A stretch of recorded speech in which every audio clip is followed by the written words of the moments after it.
लेकिन मेन चीज़ है कि हमको कुछ समझ में आया भागवत के श्लोक। हम तो अपने लोभ के लिए कर रहे हैं, मुझे कम से कम ठीक से समझ में आया। आज तक हम तो कभी ध्यान नहीं दिए ना कि अभी तक अर्जुन द्वारका में ही हैं, ठीक है?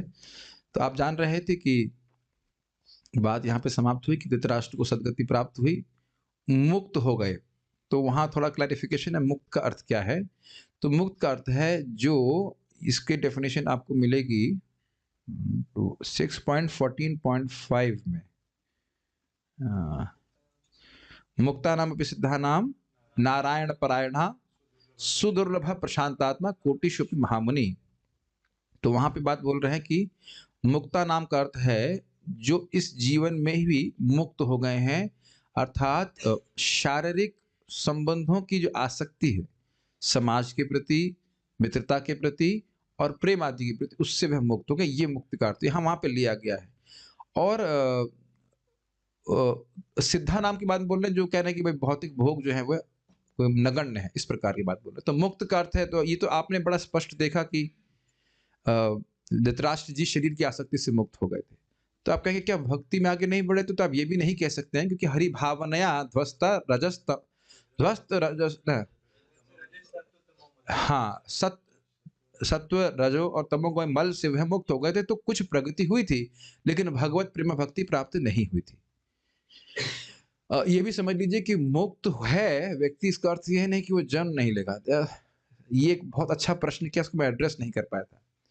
जनरली लोग सोचेगा, उसको व्यक्ति सोचेंगे कि मुक्त हो गया तो तुरंत उसको जन्म नहीं लेना चाहिए, लेकिन ऐसा है नहीं। मुक्ति होने के बाद भी इसे कहते हैं जीवन मुक्ति, मतलब वो जगत में आसक्त नहीं है। भगवान भगवत इच्छा से वो कुछ समय के लिए जगत में रहेगा ताकि वो अपनी साधना को पूरा कर सके। ठीक है? तो अब वहाँ नहीं लिखा कि धृतराष्ट्र भगवान के धाम चले गए, ऐसा नहीं है।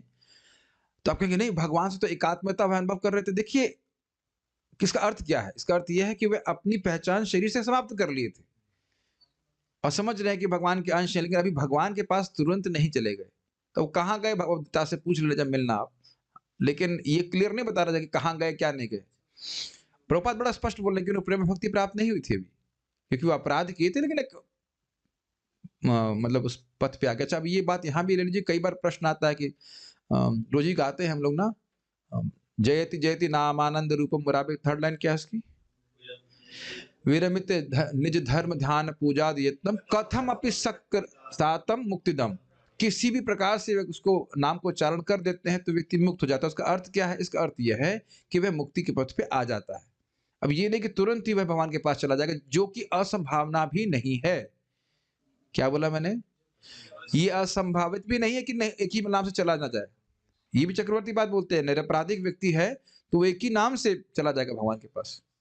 और जो लोग अपराध से युक्त हैं, उनका अपराध का भंजन होता है, मतलब अपराध कम होता है बार-बार नाम उच्चारण करने से। नाम तो ये हम बात कर रहे थे मुक्तों की। मुक्त की बात समझ में आ रही है? भौतिक आसक्ति से वह मुक्त हो गए थे। ये भी एक प्रकार की मुक्ति है। यही ये बहुत बड़ी मुक्ति है ना? इसी वजह से तो बंधन पड़े हुए हैं। तो यहाँ से बात सुन करके अब वैसे वहाँ बोल रहे हैं कि अर्जुन द्वारका में हैं।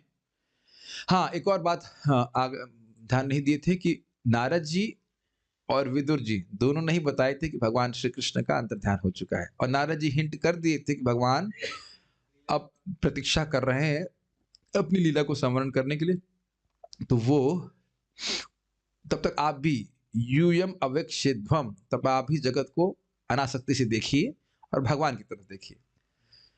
तो अब इस अध्याय में हम पढ़ेंगे कि किस प्रकार से युधिष्ठिर महाराज को अपशकुन दिखने लग गए, जो ये इंगित कर रहे थे कि भगवान कृष्ण का अंतर्ध्यान हो गया है। ठीक है? ये हम अब देखेंगे। भगवान श्री कृष्ण का अंतर्ध्यान होना। श्रीमद् भागवतम स्कंद 1 अध्याय 14 पहला श्लोक देखेंगे।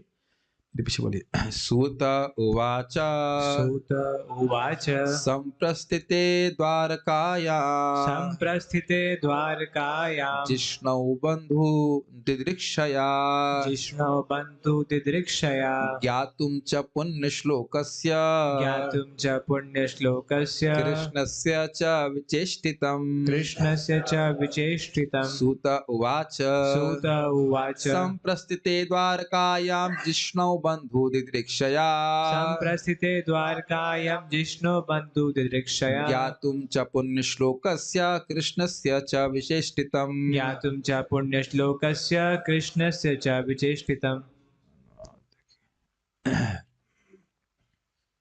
श्लोक बहुत आसान है। श्री सूत गोस्वामी ने कहा, भगवान श्री कृष्ण तथा अन्य मित्रों को मिलने तथा भगवान से उनके अगले कार्यकलापों के विषय में जानने के लिए अर्जुन द्वारका गए। पहले तो अनुवाद की कुछ बातों को समझिए। भगवान कृष्ण से मिलने के लिए गए तो वह तो कोई विशेष हमको समझने में कोई कठिनाई नहीं होगी। क्यों मिलने के लिए गए? छोड़ने गए, इसमें लिखा मिलने गए। हाँ, मिलने गए का मतलब गए, जो भी गए, क्यों गए? तो मेरा उत्तर है, और किससे मिलने जाएंगे? सिंपल, कृष्ण से अत्यधिक प्रेम है तो और किससे मिलने जाएंगे? और किससे मिलने जाएंगे? गए। दूसरा, बंधु भी है। अच्छा, ये हम लोग कभी सोचे नहीं ना। What a wonderful life of Arjun. Krishna तो है ही, और कृष्ण के प्यारे प्यारे बेटे प्रद्युम्न, जो बड़े भी हो गए। आपने देखा है कि थोड़े बच्चे बड़े हो जाते हैं तो क्या लगेंगे? मामा लगेंगे ना। मामा और भांजे की बहुत मस्ती होती है कि नहीं? आप लोग कभी इस एंगल से नहीं देखते, वैसे ही देखते हैं भगवान है, ये है। कितना मस्ती करते होंगे अर्जुन। क्या लगता है भगवान कृष्ण के संग ही मस्ती मस्ती मतलब समझ रहे हैं आप लोग? आनंद नहीं लेते? मामा जी से बहुत मजाक करते हैं हम, देखा होगा मामा भांजे, और दोनों प्योर डिवोटी।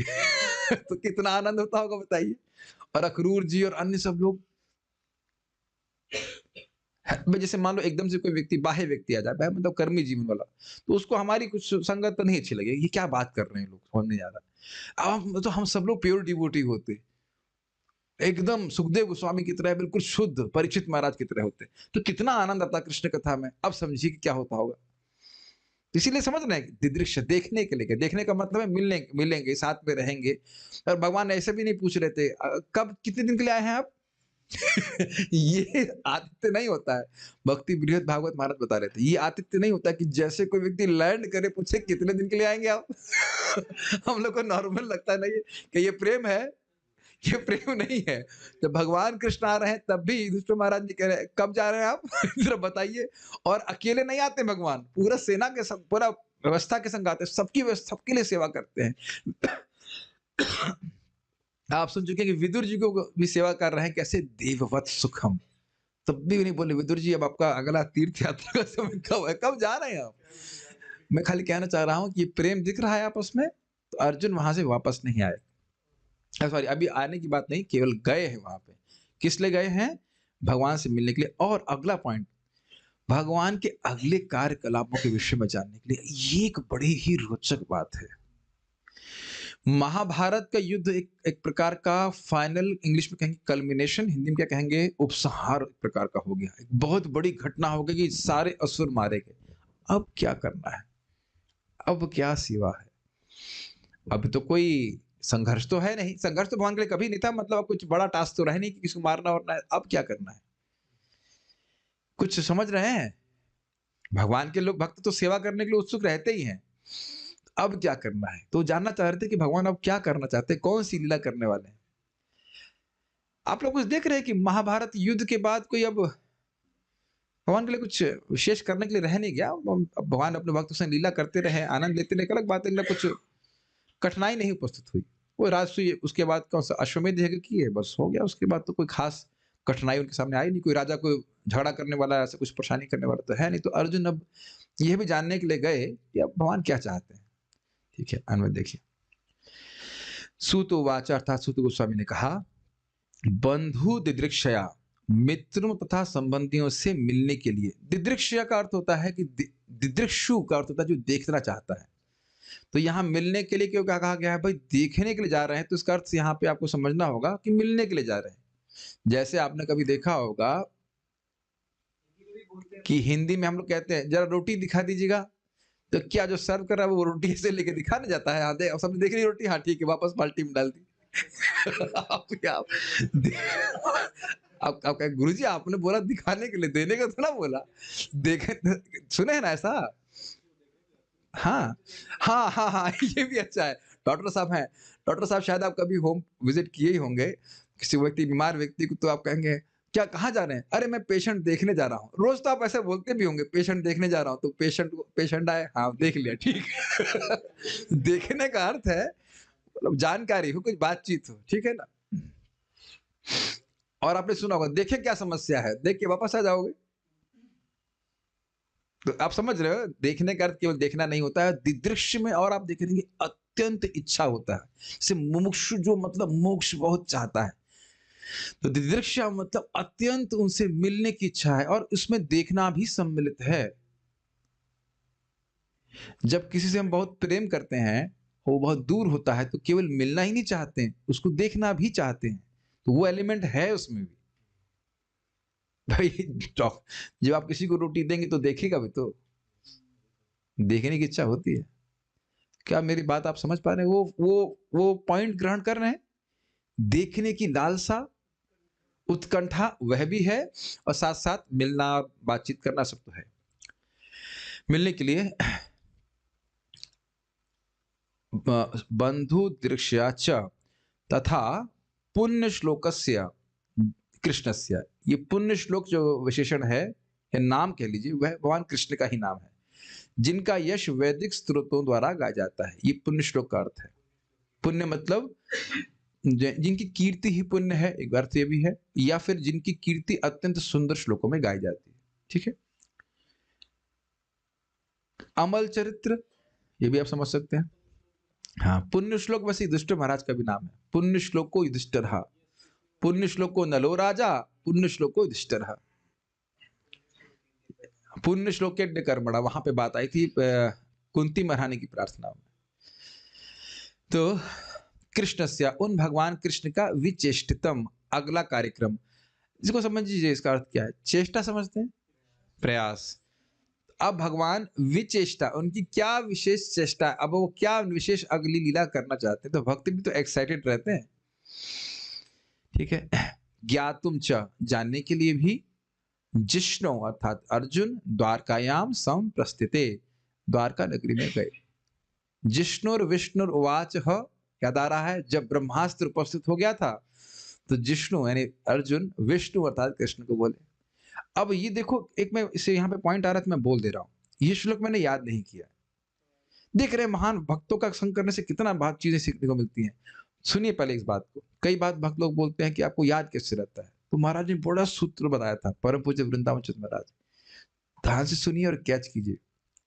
जिस श्लोक को याद करते हैं वो भूल जाता है, लेकिन जो श्लोक याद हो जाता है वह याद रहता है। हम्म। ये कुछ अजीब सी बात बोली ना, इतना महाराज इतनी ऐसी बात बोलते हैं, समझने में आधा घंटा लगेगा। जो श्लोक आप याद करते हैं वो याद नहीं रहता है, लेकिन जो श्लोक याद हो जाता है वो याद रहता है। कुछ अंतर समझ रहे हैं? बार बार सुन रहे हैं, सुनते सुनते वो आपके सिस्टम में जा रहा है और मुख से निकलने लगता है। ये श्लोक तो मैंने याद नहीं किया, लेकिन बारंबार पारायण करने से वो अपने आप श्लोक सिस्टम में जा रहे हैं आपके, वो मुख से निकलता ही रहेगा। जैसे मैं आपको थोड़ा विनोद के लिए बोलूं, एक हमारे ग्रुप में माता जी हैं, तो हमने कहा 3-4 माता जी लोग आप अडॉप्ट कर लीजिए, मतलब सुबह उठाने के कार्यक्रम। फिर हमने कहा बहुपुत्री पुत्रवती भवेत, ये कहाँ से आया? नरसिंह स्तुति से। मजाक मजाक में हमने कहा देखो भाई, आप बहुत सारे पुत्र हो जाएंगे आपके, जिनका आप ध्यान रख सकते हैं। सुबह फोन करके उठाइए, एक बार दूध पी लो, उठ जाओ, मतलब जब कर लो। लेकिन मजाक मजाक में भी वो शब्द आ जाएगा कि नहीं? बहुपुत्रवती भवेत कहाँ से आ गया? नरसिंह स्तोत्र से आ गया। तो बारंबार जो आप पारायण कर रहे हैं, उससे लेके आप लोगों को भी याद हो गया। आप लोग मैं याद नहीं किए थे ना अलग से, हाँ, जिष्णु विष्णु वाच, हाँ वहाँ, और एकदम से याद आया कि हाँ अर्जुन जो है भगवान कृष्ण से प्रार्थना कर रहे हैं। तो मैं इसलिए बोल रहा हूँ कि अभी भी भक्त लोग कन्विंस नहीं हुए होंगे कि हम पारायण क्यों कर रहे हैं, कि नहीं? आप लोग लग रहा है ये 15 मिनट और खा जाते हैं, 10 मिनट और खा जाते हैं, सोच सकते हैं, लेकिन आपके सिस्टम में वो सारे श्लोक जा रहे हैं और हमको पवित्र कर रहे हैं। तो इसलिए मैं बोल रहा हूँ, सबका फायदा रहता है और शब्दों को भी आप याद कर पा रहे हो। चलिए वापस हम श्लोक पे आ जाते हैं। अन्वय समझ में आ गया, श्लोक देखिए। सूतोवाचा, सूत गोस्वामी ने कहा, संप्रस्थिते द्वारकायाम, द्वारका में गए। कौन गया? जिष्णु। अर्जुन गए। किस लिए गए? बंधु दिदिक्षया, अपने बंधुओं को देखने के लिए। और भी कुछ काम था क्या? ज्ञात तुमचा, हाँ, और भी ज्ञान, कुछ जानना चाह रहे थे। क्या जानना चाह रहे थे? कुछ पॉलिटिक्स के बारे में सोच रहे थे? नहीं। पुण्य श्लोकस्य कृष्णश्चा विचेष्टितम, पुण्य श्लोक भगवान श्री कृष्ण की चेष्टा, उनका अगला कार्यक्रम क्या है वह जानने के लिए गए।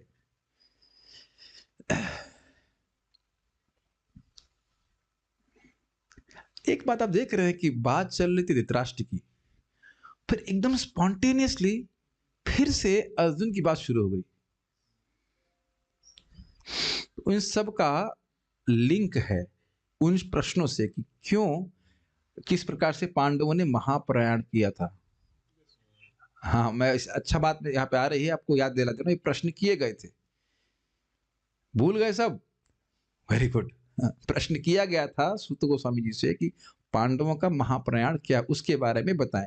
तो वह आप देखेंगे कि भगवान कृष्ण का तिरोभाव किस प्रकार से युधिष्ठिर महाराज ने सुना, और उसको सुन करके कैसे उन्हें महाप्रयाण अर्थात भगवत धाम को वापस चले।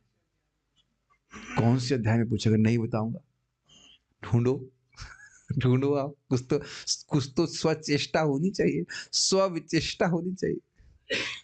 वैसे ये नहीं बताएंगे, ठीक है, नहीं बताएंगे। मुझे अगर स्मरण आ रहा है, नंबर तो मुझे भी एकदम से नहीं रिकॉल कर पा रहा हूं, लेकिन जब आप ये अश्वत्थामा का सारा प्रकरण हो गया था, उसके द्वारका की बात आई, उसके बाद फिर आता है ना, फिर से वो प्रश्न करना शुरू करते, उसी के बाद होता है। द्वारका की जो कथा थी, भगवान का द्वारका गमन, उसके बाद फिर से कथा शुरू होती है, फिर प्रश्न करते हैं। तो कौन सा नंबर हो गया देख लीजिएगा आप, 13, 12, 12, 12 में होगा।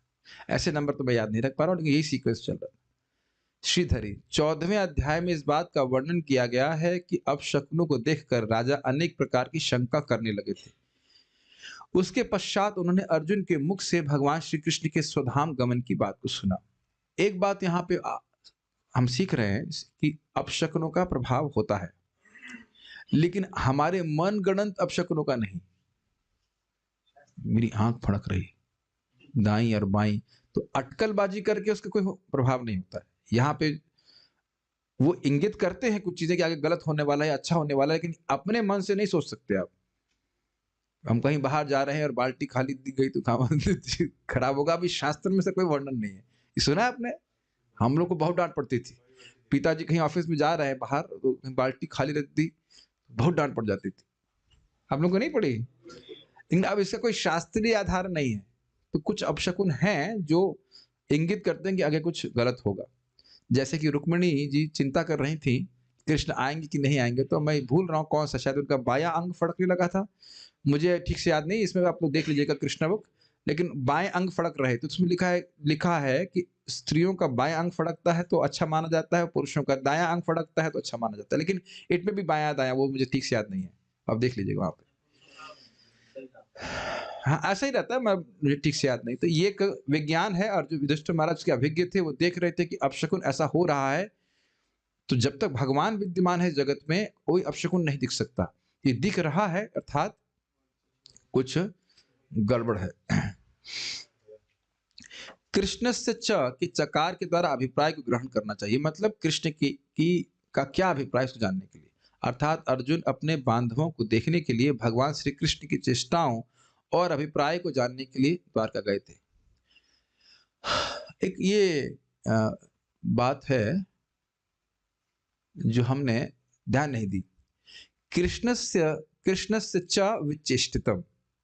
हाँ, अब थोड़ा समझिए, चेष्टा समझ रहे हैं, कार्यक्रम, और उस कार्यक्रम के पीछे क्या अभिप्राय है, यह दो बातें हो जा रही हैं। आप किसी को कुछ कार्य करता हुआ देख रहे हैं तो वो तो समझ में आ रहा है, क्या उसके अभिप्राय को भी हमेशा समझते हैं? जैसे देखिए ना, अर्जुन ये समझ रहे हैं कि भगवान कृष्ण उनको युद्ध करने के लिए बोल रहे हैं, लेकिन अभिप्राय वो 11वें अध्याय में समझते हैं। कालोस्मी लोक क्षयकृत प्रवृद्धो, मैं काल के रूप में उपस्थित हूं और सबको मार रहा हूं। ऋते पित्वाम, तुम लोगों को छोड़ करके बाकी सबको मार दूंगा। तो भगवान अपने अभिप्राय को भी दिखा रहे हैं और आगे भी उनका अभिप्राय क्लियर हो रहा है कि युधिष्ठिर महाराज को वह राजा बनाना चाहते हैं। ये दो बातों को अलग सेपरेट कर पा रहे हो आप? श्रीमद् भागवत व्यक्ति बोल रहा है तो दिख दृष्ट है, क्या अभिप्राय एक ही होता है? लोग जप करते हुए दिख रहे हैं, उनका अभिप्राय भी आप जानते हैं। दो बातों को अलग कर पा रहे हैं कि नहीं कर पा रहे हैं? व्यक्ति जाप कर रहा है, सब लोग जाप कर रहे हैं, अच्छी बात है, सब लोग एक ही अभिप्राय से जाप कर रहे हैं, सभी लोग एक कार्य कर रहे हैं कि नहीं? इस पे गौरांग प्रभु विनोद में कहते हैं, कम से कम भक्त लोग बात बात एक तो बोल रहे हैं, हरे कृष्णा कृष्णा कृष्णा हरे हरे, हरे रामा राम राम हरे हरे। तो कोई भक्त बोलेगा इस भाव से, भगवान मुझे अपनी सेवा में नियोजित कीजिए, दूसरा कहेगा भगवान हमको कार दीजिए, लेकिन बोल एक ही बात रहे, कृष्ण हमको अपनी सेवा में नियोजित कीजिए। बोल वही रहे लेकिन अभिप्राय अलग अलग हो गया। कब नहीं से देखे हैं, मेरी बात समझ पा रहे हैं, तो इसलिए 4 शब्द से कह रहे हैं कि अभिप्राय और चेष्टा को। देखिए कितना भक्तों ने विचार किया, इससे मुझे बहुत श्रद्धा होती है भागवतम पे, इस तरह से कि आचार्यों ने अपने जीवन का कितना बहुमूल्य समय, ध्यान दीजिएगा, अव्यर्थ कालत्वम। आचार्य गण शुद्ध भक्त हैं, भगवत प्रेमी हैं, एक क्षण भी वह भगवान की सेवा से, भगवान से इतर व्यर्थ नहीं करेंगे, एक क्षण भी। और उन्होंने इतने क्षण भागवत में लगाए हैं। कितनी महत्वपूर्ण श्रीमद् भागवत होगी, कितना कठिन होगा इन सब लिखना, कितना कठिन होगा, सोचने की तो है ही कठिन, ताम पत्र पे ला ला कर लिखा जाए, कितना कठिन होगा। हम तो टाइप कर देते हैं, सब टाइप हो जाता है। मुझे तो ये दुख है कि श्रीधर स्वामी को ये टाइपिंग के लिए कोई असिस्टेंट क्यों नहीं मिल गया, तो कितना लिख देते। चक्रवर्ती के पास जी को मिल जाता तो कितना लिख देते। भगवान थोड़ा सा ऐसा कर देते तो अच्छा रहता, कितना लिख दिए होते आप सोचिए। शिला प्रभुपाद जी को भी थोड़ा और अधिक फ्री टाइम मिला होता, कम मैनेजमेंट करना होता, तो प्रभुपाद पूरा भागवत पूरा करते। प्रभुपाद बोले हैं कि तुम मुझे समय दो, मैं महाभारत भी अनुवाद कर दूंगा, रामायण भी करूंगा, है ना, लिखा हुआ है प्रभुपाद जी। कितना प्रभुपाद का उत्साह था। प्रभुपाद जी के समय कम से कम टेक्नोलॉजी आ गई थी एटलीस्ट। हम कहाँ चले गए थे? हाँ, बात हम ये कर रहे थे कि प्रभुपाद जी भी ने अपना जो एकदम रात की नींद जो प्रिय होती है वह छोड़ करके क्यों ये सब लिखा है? क्योंकि ये परम मंगल करने वाला है, ये है ही मंगल करने वाला। उनको बड़ा उत्साह होता है, ये सोचकर मुझे बहुत उत्साह होता है भागवतम को पढ़ने का। तात्पर्य, जैसा कि भगवत गीता में कहा गया है, भगवान इस पृथ्वी पर धर्मात्माओं की रक्षा करने तथा अधर्मियों का संहार करने के लिए अवतीर्ण हुए थे। ये क्या वर्णन कर रहा है? 4 शब्द की व्याख्या कर रहा है। अभिप्राय क्या है भगवान का, करते क्या है वो तो है, किस अभिप्राय से आते, स्पष्ट है। देख रहे शिला प्रभुपाद को समझा रहे हैं 4 शब्द की व्याख्या। अतएव कुरुक्षेत्र का युद्ध समाप्त होने एक चेष्टा भगवान की। अभिप्राय क्या था? क्या था अभिप्राय? दुष्टों का संहार करना। और वह किस रूप में परिवर्तित प्रकट हुआ? महाभारत के युद्ध रूप में। 2 चीज दिख गई, कृष्ण भगवान की चेष्टा और उनका अभिप्राय। तथा महाराज युधिष्ठिर को राज्य स्थापित हो जाने पर भगवान का कार्य पूर्ण हो चुका था। महाराज युधिष्ठिर को क्यों स्थापित करना चाहते थे? राजा अगर धार्मिक होगा तो प्रजा भी धार्मिक होगी, भगवान धर्म की संस्थापना करना चाहते थे। तो अभिप्राय और चेष्टा समझ में आ गया। चेष्टा क्या हुई? युधिष्ठिर महाराज विश्व के राजा बन गए। और अभिप्राय क्या था? धर्म की संस्थापना पूरे जगत में हो। तो ये सब तो देखते ही आ रहे हैं। अच्छा, और समझिए, पिछले श्लोकों में नारद जी ने क्या बोला था? तम पश्य मतलब उन भगवान को देखो। क्या अर्थ है इसका? आप भगवान के पार्षद हैं, आपका तो एक ही काम है, भगवान के अभिप्राय को देखिए, भगवान की चेष्टा को देखिए। भगवान क्या करना चाहते हैं, भगवान क्या कर रहे हैं, और क्या करेगा भक्त, बताइए। Are able to follow? बहुत बहुत सुंदर तात्पर्य प्रभुपाद जी का है। तम पश्य समझ रहे हैं, कृष्ण क्या चाहते हैं और कृष्ण क्या कर रहे हैं। भक्तों के पास और काम क्या है? श्री चैतन्य मनोभीष्टम स्थापितम येन भूतले। रूप गोस्वामी जी समझ रहे थे कि महाप्रभु किस अभिप्राय से आए हैं, इसलिए उसमें सहयोग करते हैं। सब भूल गए आप लोग। अभी तो चर्चा हुआ था कि आप ये रो रहे हैं ताऊ जी के लिए, ये सब काम आपके लिए रोने का नहीं है। आप भगवान की सेवा करिए, उनके क्या कहेंगे, उनके किस उद्देश्य से भगवान आए हैं, उनके मिशन में सहयोग कीजिए, ये आपका कर्तव्य है, तब आप भगवान के पार्षद हैं। Make sense? तो भक्त लोग ऐसा करते ही हैं। जो प्रभुपाद व्याख्या कर रहे हैं कि भगवान का चेष्टा और अभिप्राय दोनों पूर्ण हो गया कि नहीं, मिलिंद प्रभु समझ में आ रहा है? भगवान का अभिप्राय क्या था? धर्म की स्थापना करना। हो गई कि नहीं? और चेष्टा भी पूरी हो गई, महाभारत युद्ध हो गया। अब क्या बचा? 5 पांडव और विशेष रूप से अर्जुन भगवान कृष्ण के सनातन संगी हैं या थे, जो भी कह लीजिए। अतएव कृष्ण से उनके अगले कार्यक्रम के विषय में जानने के लिए अर्जुन द्वारका गए। तो स्पष्ट है कि यहाँ पे द्वारका जाने की बात आ रही। तो ये काफी इंटरेस्टिंग है। अब अतएव क्यों? अतएव का लिंक बताइए। अतएव क्यों? अरे भाई, भगवान के प्रेमी है तो भगवान की बात नहीं जानने की इच्छा होगी तो और किसकी बात जानेंगे? इस जगत में भी आप देखते हैं, आप लोग क्या कहते हैं, जो एम्प्लॉय बोलते हैं ना विनीत प्रभु, वह भी तो आपसे रोज आकर पूछते हैं सर आज क्या काम है? करते हैं कि नहीं? अब चलो वीकली ही मान लीजिए। ये पूरे वीक के लिए क्या काम है? आप लोग नहीं रोज खोलते हैं लैपटॉप, भाई सर क्या काम है? उनकी अभिप्राय और चेष्टा को अपने बॉस की नहीं जानना चाहते हैं। अब प्रेम में तो नहीं है, पैसा चाहिए, वो तो ऑब्वियस है। What is the point? हम ही लोग से रोज पूछते हैं सर आज क्या काम है कि नहीं? तो अब भगवान के भक्त तो भगवान के दास अपने स्वामी की तरफ नहीं देखेंगे, उनका गुण है इंगित कोविद। इंगित कोविद तो समझते हैं, इशारा समझने वाले कि कृष्ण चाहते क्या है, वह करने के लिए उत्सुक रहते हैं। दूसरे एंगल से अगर आप देखें, भगवान के अभिप्राय को समझना मुश्किल भी है। विष्णुदेव से बात याद आ रही है आपको? किस लिए ये क्या करना चाहते हैं ये समझना भी मुश्किल है, कि अपने भक्तों को कष्ट में डाल रहे इत्यादि इत्यादि बहुत सारी चीजें। तो अब ये उनको भी उत्सुकता रहती है भक्तों की, भगवान क्या करना चाहते हैं। तो अलग अलग एंगल से आप देख सकते हैं। उनको अच्छा कि अब क्या किया जाए, क्या प्लानिंग है, उसको आप बताइए, तो इसलिए गए। लेकिन गए तो सही, लेकिन अब वापस नहीं आए। तो क्या होता है, मेरे पीछे बोलिए। व्यतीता कतिचिन्मासा व्यतीतः कतिचिन्मासा तदा नायाततो अर्जुनः तदा नायततो अर्जुन ददर्श घोर रूपाणि ददर्श घोर रूपाणि निमित्तानि कुरुद्वः। निमित्तानि कुरुद्वः। कुछ मास बीत गए किंतु अर्जुन वापस नहीं लौटे। तब महाराज युधिष्ठिर को कुछ अपशकुन दिखने लगे जो अपने आप में अत्यंत भयानक थे। अन्वय देखिए। कतिचित कुछ, मासः व्यतीतः एकदम हिंदी, कुछ महीने व्यतीत हो गए। महाराज बोलते 7 महीने, समझा रहे। ततः किंतु वहां से कहां से? द्वारका से। अर्जुन ना आया था, एकदम हिंदी, अर्जुन नहीं लौटा। अगर शब्दों को ऐसे तोड़ तोड़ के देखेंगे तो एकदम आपको समझ में आ जाएगा। तदा तब, यानी उस समय, कुरुद्वह, उद्वह का मतलब लिफ्ट, उठाना।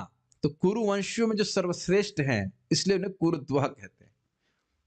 ठीक है, कुरु प्लस उद्वह।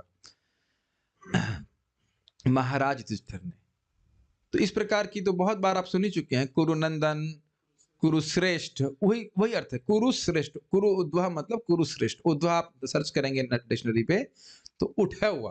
तो कुरुओं में सर्वश्रेष्ठ महाराज युधिष्ठिर, घोर रूपाणी, जिनका रूप ही बहुत घोर था, मतलब देखने में जो बहुत भयानक थे। निमित्तानी, अब शकुनों को।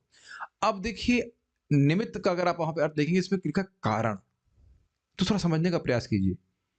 वह जो अपशकुन थे, जो दृश्य थे, वह अपने आप में घोर थे और वह एक भावी महान कह सकते हैं घटना, बुरी घटना को दर्शा रहे थे, उसको इंगित करने के कारण थे। फोरबोर्डिंग कहते हैं इंग्लिश में, मतलब उसके ये देख रहे हैं, इस कारण से आप अनुमान लगा सकते हो कि आगे कुछ गलत होने वाला है, इस तरह से कारण कह रहे हैं। जैसे आगे देखेंगे कि अब वो गधा रेक रहे हैं, तो गधा रेकने से कोई बुरी घटना नहीं होती है, लेकिन बुरी घटना की संभावना या उसको संभावना को देखने का कारण ये बन रहा है, और ये अपने आप में घोर है। ये थोड़ा समझना पड़ेगा आपको। निमित्तानी को अपशकुन क्यों कहा गया है? निमित्त का मतलब होता है कारण, तो किस चीज के कारण? क्या कहीं मान लीजिए जैसे आप फॉर एग्जाम्पल आपका हाथ फड़क रहा है दायां, जो भी हो। अब हाथ फड़कना कोई अपने आप में भयावह नहीं है। हो सकता है कि मेरा हाथ जो फड़के, मान लिया जाए कि पुरुषों का बायां हाथ फड़कने से आगे कुछ बुरे की संभावना होती है। तो हाथ फड़कने से कोई बुरी घटना नहीं होती है। थोड़ा बहुत सूक्ष्म बात है, हाथ फड़कने से कोई बुरी बुरी घटना नहीं हो रही है। यह बुरी घटना के संभावना क्या को देखने का कारण है। क्या आपके हाथ फड़कने से कहीं कोई पत्थर गिर जाएगा क्या? हाँ, तो वो जो आप देख पा रहे हो ना, उसका कारण बन रहा है। लेकिन जरूरी नहीं है कि जो अपशकुन आप देख रहे हैं कि वो अपने आप में भयकारी हो, भयानक हो। जैसे मैंने आपको उदाहरण दिया था, खाली बाल्टी दिखी तो खाली बाल्टी कोई बहुत भयानक नहीं लगती। रोज सुबह बाथरूम जाने के लिए तो हम खाली बाल्टी ही ढूंढते हैं, है कि नहीं? कोई डर लगता है आपको? कोई डर नहीं लगता है। लेकिन अब आप जब घर से बाहर निकल रहे हैं, मैं कुछ सत्यापित नहीं कर रहा हूं मुझे नहीं पता ऐसा होता है कि, लेकिन खाली बाल्टी दिखेंगे तो लोग सोचते हैं कि हमारा कुछ गलत होगा। तो गलत जो होगा सो होगा, वाला की बात है, उसका निमित्त हो सकता है, लेकिन अपने आप में घोर रूप नहीं है। लेकिन जो युधिष्ठिर महाराज को देखे, वो अपने आप में घोर रूप थे, वो हम देखेंगे बड़े अपशकुन थे, और वह एक बुरी घटना को इंगित कर रहे थे कि होने वाला है। तो ये थोड़ा समझना होगा। और ददर्श का अर्थ देखा, इसीलिए मैं यहां नोट दिया हूं, निमित्तानि का अर्थ है विभिन्न कारण, अर्थात जो भविष्य में होने वाली महान विपदा को सूचित करने के कारण थे, सूचना के कारण है, उस घटना के कारण नहीं है। इसलिए उनको यह इसलिए इनको यहां अपशकुन समझना होगा, इसलिए अपशकुन बोला गया। इसलिए प्रभुपाद जी अपशकुन के रूप में उनका अनुवाद किए हैं। अच्छा, ये शगुन का अर्थ क्या होता है? ये शगुन मतलब अच्छा होता है क्या? शादी में से बोलते हैं ना, शगुन लेके आता, उसमें आप देखेंगे ऑस्पिशियस चीजें दी जाती हैं। वो क्या, अक्षत चावल होता है इत्यादि, बहुत सारी। और हम ये कहाँ सुने थे बताइए? जब भगवान द्वारका में प्रवेश कर रहे हैं, वहां भी बहुत शुभ मंगलमय वस्तुएं भगवान को अर्पित की जा रही थी। तो ये अपशकुन का अर्थ समझ लीजिए। संस्कृत देखिए, व्यतीता कतिचिन मासास। रुद्र प्रभु, उसका क्या अर्थ है? रुद्र भूल गए कि अपनी आइडेंटिटी? ओ सॉरी, हाँ भूल गई है, राम हरि प्रभु। हाँ, राम हरि प्रभु, माइक की तरफ दीजिए। क्या अर्थ है इसका? व्यतीता कतिचिन मास। नहीं पता, कोई बात नहीं। व्यतीत का अर्थ क्या होता है? मतलब बीत गया, बीत गया। कतिचित मतलब कुछ समय, कुछ, और मास मतलब महीना। अब बताइए पूरा अर्थ। कुछ महीना बीत गया था। बस सिंपल, क्यों घबराते हैं आप? बस तदा न आयतः, दीजिए माइक उनको। तदा न आयतः, इतना बताइए। वो जब वापस नहीं आया। हाँ, उस समय वापस नहीं। देखो आप संस्कृत सीखे हुए, कहां से वापस नहीं आए? ततः, वहां द्वारका से। कौन नहीं आया? क्या लिखा है वहां पे? अर्जुन नहीं आया वापस। ददर्शः मतलब देखा। कठिन हो रहा है, अरे इतने वो परेशान हो रहे हैं। घोर रूपाणी, अच्छा घोर रूपाणी बहुवचन में, मैंने एक नहीं बहुत सारे भयानक रूपों को देखा। तो वो क्या कर रहे थे? उससे क्या हो रहा है? कह रहे निमित्तानि, वह अन्य बुरी घटनाओं के की सूचना के कारण बन रहे थे। किसने देखा? कुरुद्वः, कुरुओं में श्रेष्ठ। कौन है वो कुरुओं में श्रेष्ठ? युधिष्ठिर महाराज। ये अन्वय का तरीका बहुत अच्छा, प्रश्न करते करते मुझे हंसी आ रही थी कि महाराज जी प्रवचन कर रहे हैं, गजेंद्र मोक्ष में आप सुनेंगे। तो क्या मान लो कोई गजेंद्र से कहे, तो महाराज कह रहे हैं वहां कोई है नहीं प्रश्न वहां कोई है नहीं प्रश्न करने के लिए, लेकिन आचार्य गण लोग प्रश्न कर रहे हैं कि भाई कोई मान लो अरूपाया, ऐसे कर बहुत सारे इसमें श्लोक हैं। गौर रूपाया, और उसके बाद कहें कि भगवान भूरी करुणाया, भगवान बहुत करुणा करने वाले हैं। लेकिन मान लो कोई आलस हो तो कह रहे हैं अनलाया, अनलयाया। तो महाराज कह रहे वहां कोई प्रश्न करने के लिए है नहीं। लेकिन इस प्रकार से आचार्यगण प्रश्न उठाते हैं तो हमारी चेतना, आप देखेंगे जैसे प्रश्न उठता है तो तुरंत चमक जाती है। आप फोकस करते हो क्या? ये बात हम लोगों ने प्रथम अध्याय में सुनी थी। अथात ब्रह्म जिज्ञासा, ये वेदांत सूत्र है। और पहला श्लोक क्या बोल रहा है? धीमहि। तो वहां बताया चक्रवर्ती पाद ने कि प्रश्न का, जैसे ही प्रश्न उठाया जाता है उसका रिजल्ट है मेडिटेशन, ध्यान। इसलिए प्रथम श्लोक का, क्योंकि भागवत वेदांत सूत्र पे टीका है, तो वेदांत सूत्र बोल रहा है अथा तो ब्रह्म जिज्ञासा, ब्रह्म की जिज्ञासा करो, और प्रथम श्लोक क्या कह रहा है, ब्रह्म का ध्यान करो। तो ये शैली है आचार्यों की, भक्तों के मन में जिज्ञासा उत्पन्न करते हैं। यह क्यों कह रहे हैं, भूत भावन क्यों कह रहे हैं, तो आप सोचेंगे हाँ क्यों कह रहे हैं, उससे आपका भगवान का स्मरण होगा। बहुत अच्छी बात परम पूज्य वैष्णव महाराज बता रहे थे क्लास में कि जब तक कोई प्रश्न नहीं होगा कोई ध्यान नहीं लगेगा। तो इस प्रकार से प्रश्न उठाए जा रहे हैं ताकि हम भगवान का स्मरण करें। ये बात समझ में आई? एप्पल चाहिए, एप्पल चाहिए, तो आपको पूरे मार्केट में एप्पल ही दिखता रहेगा। यस, साड़ी चाहिए, साड़ी साड़ी सब जगह दिखेगी। जूता कभी खराब हो जाए तो मोची दिखता रहता है कि नहीं? गलत नहीं कह रहे हैं ना? और अगर प्रश्न नहीं है तो कोई गलत बोल रहे हैं। तो प्रश्न इसीलिए आचार्यगण उठाते हैं ताकि व्यक्ति भगवान का स्मरण करे, है ना? कृष्ण कहाँ है, तात्पर्य देखिए।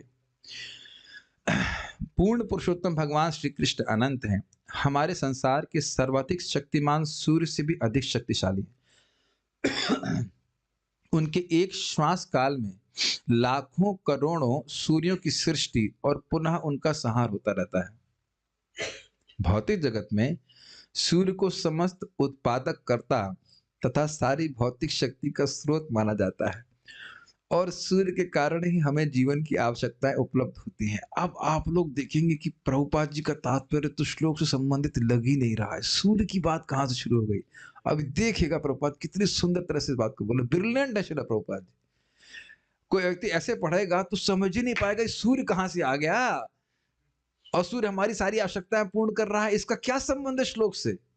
देखिए, अतएव जब पृथ्वी पर भगवान स्वयं उपस्थित थे तो उस समय उनकी उपस्थिति के कारण हमारी शांति तथा संपन्नता का सारा साज सामान विशेष रूप से धर्म तथा ज्ञान अपनी चरमावस्था में थे। जिस प्रकार चमकते सूर्य की उपस्थिति में सर्वत्र प्रकाश झलझलाता रहता है। समझ में आई?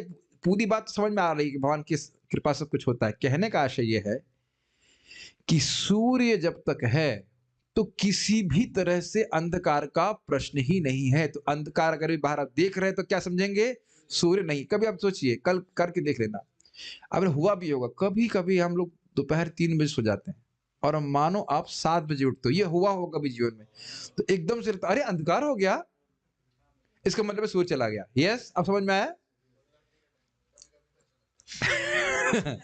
ये कह रहे हैं कभी कभी लगता है मंगल आरती का समय है, आपके लिए बड़ी सुविधा हो जाती है अगर शाम के 7 बजे मंगल आरती होती है। अच्छी साधना कर पाते हैं। लेकिन यह भी मेरे को अनुभव हुआ है, आप लोगों को कभी नहीं हुआ? कभी उठे तो अंधकार बाहर कर देख के अरे मंगल आरती का समय हो गया क्या? चलो ये तो अच्छी बात है कि भले सुबह मंगल आरती के लिए स्मरण नहीं होता है, लेकिन शाम को तो होता है। लेकिन एक बात माननी होगी, आप मेरी बात समझ पा रहे हैं मैं क्या कह रहा हूं? अकस्मात आपने अंधकार देखा तो क्या आप सोच रहे हैं, सूर्य तो नहीं है, अन्य तो हो कैसे, अंधकार हो कैसे सकता है? इसलिए प्रभुपाद जी सूर्य का उदाहरण दे रहे हैं। कितना सुंदर श्रील प्रभुपाद जी बोल रहे हैं, कृष्ण सूर्य सम माया है अंधकार, जहां कृष्ण तहां नहीं मायर अधिकार। कृष्ण सूर्य के समान है, अंधकार एक दिक्कत भी है सूर्य के संग। सूर्य बहुत शक्तिशाली है, लेकिन एक बहुत उसकी अक्षमता है कि वह अंधकार का दर्शन नहीं कर सकता बेचारा। क्या करे, क्योंकि अंधकार करोड़ों करोड़ों योजनों से दूर चला जाएगा जहां सूर्य का प्रवेश होना होता है। सूर्य का प्रवेश, सूर्य का प्रकाश छोड़ दीजिए, सूर्य की हल्की सी एक रिफ्लेक्शन आ जाता है तो अंधकार दूर हो जाता है। तो ये इसलिए प्रभुपाद कह रहे, समझ में आ गया आप लोगों को? यस, यानी कि सब जगह संपन्नता थी, असंपन्नता का तो कोई आभास भी नहीं हो सकता यदि सूर्य है तो। इसलिए प्रभुपाद बता रहे, महाराज युधिष्ठिर को अपने राज्य में कुछ न्यूनताएं दिखी। हाँ, एक और बात ध्यान दीजिए, बहुत पहले हमने इसी भागवत में पढ़ा कि युधिष्ठिर महाराज जब राज्य पे आसीन हो गए थे, प्रश्न किया था कि आसीन कैसे हुए और राज्य कैसे किया। मुझे नंबर याद नहीं है अध्याय का, लेकिन पहला श्लोक था वो, धर्मात्मा युधिष्ठिर धर्मिष्ठ राजा किस प्रकार से राज्य को स्वीकार किए और अपने भाइयों के संग कैसे राज्य किया। तो वहां बड़ा स्पष्ट सुनिश्चित कि एक भी दोष नहीं था राज्य में। क्या युधिष्ठिर महाराज वो नहीं देख रहे थे? युधिष्ठिर महाराज जैसे व्यक्ति धर्म के दोष को देखने में, अधर्म के दोष को देखने में अत्यंत निपुण है, महका जाती है उनको।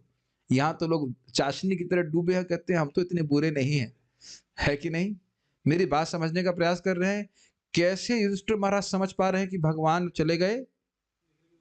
क्योंकि एकदम देख रहे कि मेरे राज्य में धर्म अधर्म तो हो ही नहीं सकता। ये अपशकुन दिख रहा है अधर्म का, इसका निश्चित कारण है कि भगवान चले गए। हाँ, क्या कहते हैं, फले न परिचय, कोई कोई कुछ कारण देख कार्य देख रहे हैं तो उससे कारण का अनुमान एकदम कर ले रहे हैं, ये बात बोल रहे हैं।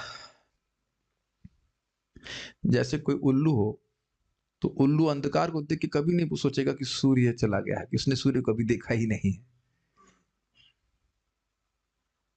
समझे मैं क्या कह रहा हूं? कलयुग के लोग अधर्म के अंधकार में ही पड़े हैं, वो क्या समझेंगे कि धर्म का प्रकाश क्या होता है। तो श्रीमद् भागवत जब श्रवण करते हैं तब समझ में आता है धर्म अधर्म इत्यादि क्या है, क्योंकि भागवत भी सूर्य के समान। यस, और जो व्यक्ति श्रीमद् भागवत के प्रकाश में रहता है वह अधर्म में प्रवृत्ति भी हो जाए तो कम से कम यह जरूर मालूम रहता है कि हमसे गलती हुई है। Is it not? Prabha ji बोलते हैं भागवत सुनने वाला व्यक्ति, प्रमाणिक रूप से भागवत भगवत गीता सुनने वाला व्यक्ति कभी गड़बड़ नहीं करेगा, और अगर गड़बड़ करेगा तो उसे पता है कि मैंने गड़बड़ करी है, ये गलत कार्य है, मैं ऐसा नहीं, मुझे ऐसा नहीं करना चाहिए। इस प्रकार का प्रकाश अपने जीवन में था हमारे पे। आप मेरी बातें समझ पा रहे हैं? जरा सा भी हम कुछ गलत करते हैं, अरे किसी को बुरा बोल भी देते हैं, पहले तो बिल्कुल नहीं खराब लगता कि अभी कम बोला और बोलते। यस, 2-4 गाली देंगे तो कहेंगे नहीं 4 क्यों, तो ही डिजर्व 10, मैं तो कम बोल के आ गया, ये सोचते थे ना। अभी हल्का सा भी गलत बोल जाते हैं, हल्की सी भी निंदा चली जाती है मुख से, तो देखिए हम समझते हैं कि नहीं नहीं ये तो गलत हुआ। मैं खाली ये बोल रहा हूं कि धर्म का प्रबोध हमारा बढ़ रहा है कि नहीं भागवत के प्रकाश में। तो बताइए धर्मात्मा युधिष्ठिर महाराज का कितना प्रबोध होगा इस संबंध में। तो वो अपशकुन देख के समझ गए नहीं भगवान अब चले, अब भगवान अब गए, अब कोई इसमें डाउट नहीं, भगवान चले गए। तो जब अर्जुन वापस आएंगे तो वही बात पूछेंगे इस बात को। उम्मीद है कि मेरी बात आप समझ पा रहे हो। महाराज युधिष्ठिर को अपने राज्य में कुछ न्यूनताएं दिखी जो कृष्ण की उपस्थिति में बिल्कुल असंभव थी। मैं इसको और समझाना चाहता हूं। नमक समझते हैं खाने में, नमक दिखता है आपको, लेकिन स्वाद से समझ जाते हैं कि भाई नमक तो उसमें आज कम है, यह है ही नहीं। अब समझ में आया? तो उसी तरह से वो कहे नहीं साहब हमने खूब नमक डाला। अरे टेस्टी नहीं, क्या बात कर रहे हो तुम? तो अपने राज्य में एक भी न्यूनता संभव नहीं थी, और थोड़ी सी भी दिख रही है इसका मतलब कृष्ण चले गए। Are able to follow? असंभव है कि कृष्ण अगर उपस्थित हो तो न्यूनता देखिए, वो भी युधिष्ठिर महाराज के राज्य में। इट इज इम्पॉसिबल, हो ही नहीं सकता। एक थोड़ा उदाहरण समझिए। जब भगवान श्री कृष्ण पे ब्राह्मण आक्षेप करता है, दशम स्कंद में पढ़ेंगे कि मैं ब्राह्मण हूं, मैं सारे नियमों का पालन कर रहा हूं, मेरे सामने बच्चे मर रहे हैं, इसका मतलब तुम राजा, तुम पापी हो। कितने बोल्ड था ये बात, कुछ समझ पा रहे हैं बात? तो कह रहे हैं कि राजा युधिष्ठिर और भगवान कृष्ण की उपस्थिति में धर्म का प्रकट होना, अधर्म प्रकट ही नहीं हो सकता था। उसके बाद आप परीक्षित महाराज को भी देख लीजिए, कली को रहने की जगह ही नहीं दे रहे थे बेचारे, किराए पे भी नहीं रह पा रहा था बेचारा। कितने समर्थ राजा हुआ करते थे। तो कह रहे न्यूनता देखी, इसका मतलब कली का कुछ प्रवेश हो रहा है। अतएव वे अर्जुन के विषय में अत्यधिक चिंतित हो उठे, जो दीर्घ काल से अनुपस्थित थे, और द्वारका की कुशलता का भी कोई समाचार नहीं मिला। ये आप जानते हैं कि जिसका स्नेह होता है वो ऐसे ही चिंता करता रहता है, कुछ भी नहीं हो तो चिंता करता रहता है। आप जानते ही हैं, मैं पहले भी उदाहरण दे चुका हूं कि किसी की आप प्रतीक्षा कर रहे हैं और घंटा 2 घंटा लेट हो जाता है, तभी आप पहली चीज सोचते हैं कि एक्सीडेंट हो गया होगा। हो सकता हो चाय पी रहा हो हर कहीं, है कि नहीं? हुआ है कि नहीं? उस समय की याद करिए जब वो कौन सा पीसीओ का जमाना था, याद आ रहा है आपको? आप लोग को याद होगा पीसीओ का जमाना, देखे होंगे आप, बात नहीं देखे? आपको हालात नहीं माता जी, आपको याद नहीं है जब मोबाइल नहीं हुआ करते थे, केवल पीसीओ होते थे? हाँ, तो अपने घर में फोन नहीं हुआ करता था, तो जो कोई आ रहा है तो बड़ा चिंता हो जाती थी कि 2-3 घंटा लेट हो जाए। अब ये क्या, कितनी देर लेट हुए हैं? कई महीने, हम मान के चले 7 महीने। और मानो चलो ठीक है, अगर वहां से कुछ बात भी मालूम चल जाती, कोई कबूतर कोई चिट्ठी दे करके वो भेज देते। ये संभव है, ऐसा मत सोचिए कि संभव नहीं है। आप जानते हैं कि अनिरुद्ध जिसको उठाकर लेके आ गई थी, क्या नाम था, चित्रलेखा, वो सब संभव था कि कबूतर में चिट्ठी लेकर के भेज देते कि भाई हम सही, सब कुछ द्वारका सब सही चल रहा है। ये सब भी था। कोई उपदेश नहीं। अच्छा चलो अर्जुन नहीं आ सकते, ठीक है नहीं आ सकते, द्वारका से कोई व्यक्ति नहीं आ सकता है। क्या भगवान कृष्ण को अर्जुन को पता नहीं कि युधिष्ठिर महाराज चिंतित होंगे? खाली एक ही तरफ की बात मत सोचिए आप। आप लोग कहीं जाते हैं घर से फोन नहीं कर देते, हम पहुंच गए, तो माँ को चिंता है, आपको चिंता नहीं कि उनको चिंता है। सारी बातें उलझी हैं कि नहीं इसमें? प्लीज ट्राई टू अंडरस्टैंड जो हम क्या कह रहा हूं। द्वारका में अब सबका तिरुभुआ होगा, बताने लायक रहा क्या है? बताइए क्या बताएंगे? विदुर जी भी तो नहीं बता रहे हैं, किसको क्या बताएंगे कि भगवान कृष्ण चले गए? Understand this point. तो ये बोल रहे हैं कि इतने अर्जुन तो वापस नहीं आए, और क्या बताएंगे? और अभी भी आप जब आके देखेंगे तो नहीं, वो बोल भी नहीं पाएंगे। जैसे कि संजय बोल नहीं पा रहे थे, जबकि युधिष्ठिर महाराज से पूछ रहे हैं सामने कि कहाँ गए चाचा जी, तो वो नहीं बोल पा रहे हैं, इतने वो प्रेम से विह्वल हो गए थे ना, स्नेह वैक्लव्यात, स्नेह से विकल हो रहे थे। वैसे एक बात है कि इस अध्याय की पारायण फल हमारे पास नहीं, तो आप लोग बच गए। अभी तक तैयार रही, कैसे करेंगे? उन्हें भगवान कृष्ण के अंतर्धान होने की आशंका हुई, अन्यथा ऐसे भयानक अपशकुनों की संभावना नहीं थी। स्पष्ट? ठीक है। क्या देखा उन्होंने, वो भी हम आज ही सुनेंगे। कालस्य च गतिं रौद्रा, कालस्य च गतिं रौद्रा, विपर्यस्तु धर्मिणः, विपर्यस्तु धर्मिणः। पापी यसीम होना चाहिए, थोड़ा सा मिस्टेक है क्या? या पापी नहीं, पापी यसी ही है, यसीम है ना। पापी यसीम निर्णाम वार्ता, पापी यसीं नृणां वार्ता, क्रोध लोभानृतात्मना, क्रोधलोभान्वितात्मनां। पापी यसीम है, हाँ वो थोड़ा सा मिस्टेक हो गया, कोई बात नहीं। अनुवाद, उन्होंने देखा कि सनातन काल की गति बदल गई है। ये मैं समझने में मुझे थोड़ा दिक्कत हुई थी। भाई सनातन काल तो फॉरवर्ड जा रहा है, क्या बैकवर्ड चला गया? फॉरवर्ड समझ रहे हैं? सतयुग से त्रेता, उसकी तो गति आगे की है, वो क्षय करता हुआ चल रहा है, धर्म का क्षय करता हुआ चल रहा है। बात पता है ना आपको? व्यासदेव जी देख रहे थे ना कि काल की गति को देख रहे थे। श्लोक शब्द वहां पे बड़ा आया था, अच्छा आया था, इसकी काल की गति को रोक कोई सकता नहीं, अप्रतिहत गति, तो शब्द याद नहीं आ रहा है। रह शब्द था उसमें, एनीहाउ। तो उसको समझ रहे थे कि वो कह रहे हैं कि काल के प्रभाव से सतयुग से त्रेता से द्वापर से कली होते होते धर्म की ग्लानि हो रही है, वो देख पा रहे थे काल के प्रभाव से। तो उस तरह से तो काल की गति विपरीत होने का अर्थ हुआ नहीं। तो काल की गति बदल गई है, अर्थात आज हमसे पूछे ये हेमंत के बाद बसंत आता है, कुछ पूछे थे ऐसे पूछ रहे थे ना? अरे मुझे नहीं पता आता है कि नहीं, तो प्रश्न ये था ना कि ये क्रम होता है, अर्थात फरवरी के महीने में ये होना चाहिए, ये मौसम होना चाहिए, जनवरी के मौसम जनवरी में ये होना चाहिए, उसके बाद ये होना चाहिए, उसके बाद ये होना चाहिए। तो काल की गति बदल गई का अर्थ समझ रहे हैं? काल के अनुसार जो क्रम में ऋतुओं का प्रभाव दिखना चाहिए वह चेंज हो गया है। समझ में आया इसका? ऐसा नहीं, काल तो एक ही दृष्टि से चल रहा है, लेकिन जिस काल में जो ऋतु का आना चाहिए था वो नहीं हो रहा था।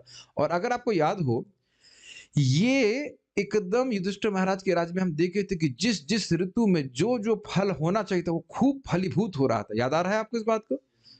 अब देख रहे हैं सीक्वेंस में पढ़ने का क्या फायदा हो रहा है। युधिष्ठिर महाराज के समय में जिस ऋतु में जो फल मिलना चाहिए वो मिलता था। कोल्ड स्टोरेज की जरूरत नहीं थी, गर्मी में गोभी खाने की जरूरत नहीं थी। समझ रहे हैं बात को? तो उन्हें देखा कि सनातन काल की गति बदल गई है और यह अत्यंत भयावह था। ऋतु, और इसका क्या कैसे देखा उनने, दिखाई कैसे पड़ा? काल तो नहीं दिख रहा है। काल दिख रहा है आप लोगों को? टाइम देखना जरा, टाइम देख लेंगे। घड़ी देख रहे हैं, टाइम नहीं देख रहे। तो टाइम के प्रभाव को देखा, इसलिए कह रहे हैं ऋतु संबंधी नियमितताओं को में व्यतिक्रम हो रहे थे। ये समझ में आ गया? कई बार आप लोग आश्चर्य कर रहे होंगे, भाई इस समय तो बारिश होनी नहीं चाहिए थी, अभी बीच में एक दो बार बारिश हुई ना, आप लोग को आश्चर्य नहीं हो रहा था? आप लोग बोल रहे हैं ना कि इस समय तो बारिश होनी नहीं चाहिए थी, पहले तो होती नहीं थी, अभी कैसे बारिश हो रही है? इससे हमारी जो क्रॉप्स है, मतलब फसल है, वो खराब हो जाती है। ये तो आप लोग कभी अपने मुख से नहीं बोले हैं, देखे हैं, कई बार देखते हैं। कभी आप लोग कहते भी होंगे, अभी पिछले साल भी ऐसा हुआ था, इस बार इतनी गर्मी नहीं पड़ रही, क्या बात है? तो जो युधिष्ठिर महाराज देख रहे थे, वो आप लोग देख पा रहे हैं कि नहीं? मोटा-मोटी देख रहे हैं, है कि नहीं? या अभी कोई बोल रहा था कि आज कैसी बसंत पंचमी है, इतना ठंडा। आज ही कोई-कोई बोल रहा था ना, हम सुने थे इस बात को। महाराज जी बोल रहे थे, हाँ। इंग्लिश क्लास में हम सुन रहे थे, इंग्लिश क्लास में बात को बोला, तो ये ऋतु का व्यतिक्रम हुआ कि नहीं? सामान्यतः बसंत पंचमी मतलब खूब बढ़िया धूप निकलेगी, बड़ा अच्छा मौसम होगा, है ना? लेकिन वह तो नहीं दिख रहा है। तो ऋतु का व्यतिक्रम देख रहे हैं, क्रम ठीक नहीं चल रहा है। इसका बहुत बड़ा प्रभाव है हमारे शरीरों पे। क्यों, हम गलत तो नहीं कह रहे? एकदम से ठंडा, एकदम से गर्मी हो जाना, ये हमारे शरीर पे बहुत बुरा प्रभाव डालता है। तो ये सब हो रहा है। सामान्य लोग अत्यंत लालची, दिख रहा है कि नहीं? प्रभु जी अच्छा वाला च्यवनप्राश तो बना रहे हैं, एक सस्ता वाला भी बना दे। पता सस्ता कितने वाला? एक 1200 रुपए किलो और दूसरा 190 रुपए किलो। झूठ तो नहीं बोल रहा, यही बात आई थी ना हमारे सामने। तो मैं ही प्रभु जी डिस्कस कर रहा था तनिष प्रभु को कि हम लोगों को ये ही नहीं करना है। हमारी मति धन में नहीं, धर्म में होनी चाहिए। धर्म करेंगे भगवान की कृपा से, जो भी कुछ हम तो भगवान के लिए कर रहे हैं, गायों की सेवा के लिए कर रहे हैं, हमें कौन सा पैसा अपने से कमाना है। इससे पहले हम आगे जाए, इस बात को जरा देख लीजिए कि यदि धन प्राप्त होता है तो वो कितना अपनी नाक को घुमाना है, ऐसे घुमाए वैसे घुमाए, व्यक्ति बिल्कुल चिंता नहीं कर रहा है, as long as money comes. ये देख पा रहे हैं कि नहीं? कितना भी गर्हित काम करना पड़े, व्यक्ति इसमें कोई शर्म नहीं करता है। अब मैं एक एक व्यक्ति को, अगर एक एक प्रोफेशन को लूंगा तो शायद बुरा भी मानेंगे, लेकिन हर जगह तो लोग सबसे इंपॉर्टेंट बात है दूध। अरे भाई, दूध में पानी मिलाओ चलेगा, स्वीकार कर लेंगे, कम से कम पानी ही रहेगा, लेकिन सर्फ किसी को पिलाना। आप लोग, हम लोग सुना, अभ्यस्त हो गए हैं धर्म की कथा सुनने में, गुस्सा भी नहीं आता है आपको? अरे भाई, तुमको सर्फ क्यों पिला? सर्फ तो हमारे घर में हम खुद ही घोल के पी ले। आप बताओ, किसी के छोटे बच्चे को आप सर्फ घोल के पिलाइए, कितना घोर कर्म है। अब बताइए, घर घोर कर्म नहीं है? अब आप सोचिए कि उस व्यक्ति की चेतना कहां है। आप सोचिए इस बात को कि कहां चेतना की सर्फ घोल घोल के पिला रहा है। यदि वो कुछ नहीं सोच रहा है, केवल पैसे के बारे में सोच रहा है, तो ये सब उसी समय से देखना शुरू कर दिया। अब इसका अर्थ समझ लीजिए, जब युधिष्ठिर महाराज राज्य कर रहे हैं तो एक भी व्यक्ति की ऐसी प्रवृत्ति नहीं है।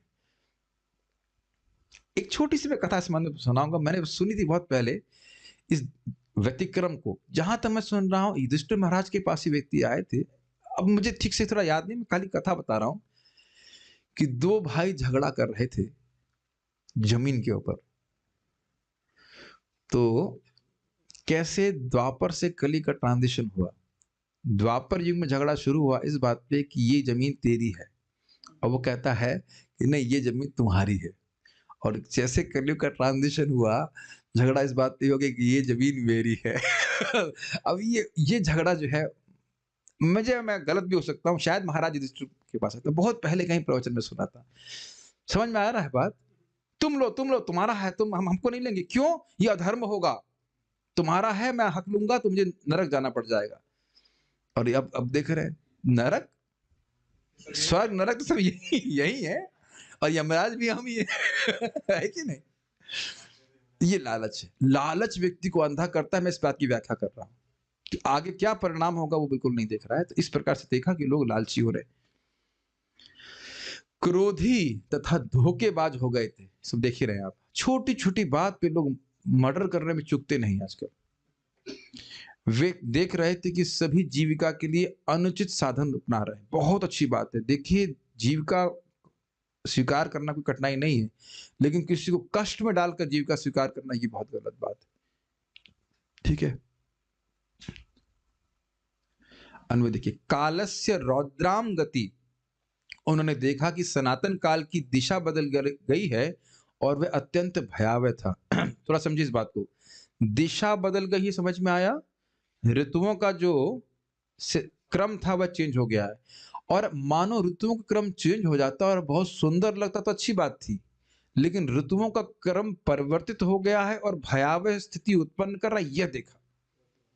भाई ऐसा समझिए, हम लोग तो कभी किसानी करते नहीं, जो किसान है उसके क्या नाम से, मान लो गेहूं उगाया उसने, अब आप उसको समझ ही नहीं सकते हो कितनी मेहनत करते हैं, उसके बाद सुंदर सुंदर बालियां निकल रही हैं।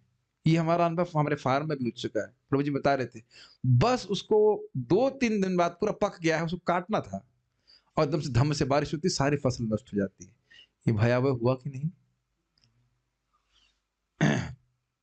समझ में आ रहा है कि नहीं आ रहा? या अकस्मात कहीं बाढ़ आ जाए, ऐसा कुछ आ जाए, तो ये सब भयावह तो होगा ना। इसलिए कह रहे हैं कि काल की गति परिवर्तित होगी, ऋतुओं ऋतुओं का क्रम परिवर्तित हो गया, और वह क्रम परिवर्तन बहुत ही भयानक था, ये बोल रहे हैं। विपर्यस्त, अतएव विपरीत ऋतु धर्म, मौसम की नियमितताएं प्रकट हो रही। धर्म का अर्थ क्या होता है जरा बताइए? किसी भी वस्तु का वह गुण जो आप उससे अलग नहीं कर सकते। अब समझ में आया कि विपरीत ऋतु धर्म का अर्थ क्या हुआ? बसंत में जो होना चाहिए, जो बसंत का धर्म उससे अलग नहीं कर सकते, उसके विपरीत उत्पन्न हो रहा है।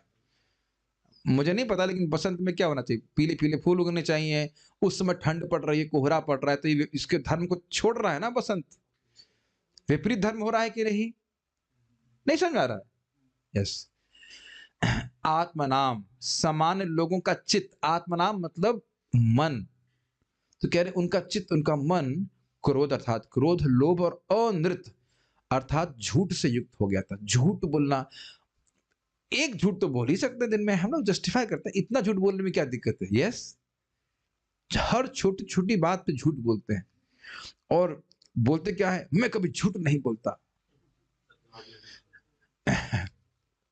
ये सुना होगा आपने, एग्जैक्टली एंड अप्रोक्सीमेटली मैं कुछ बोलता हूं।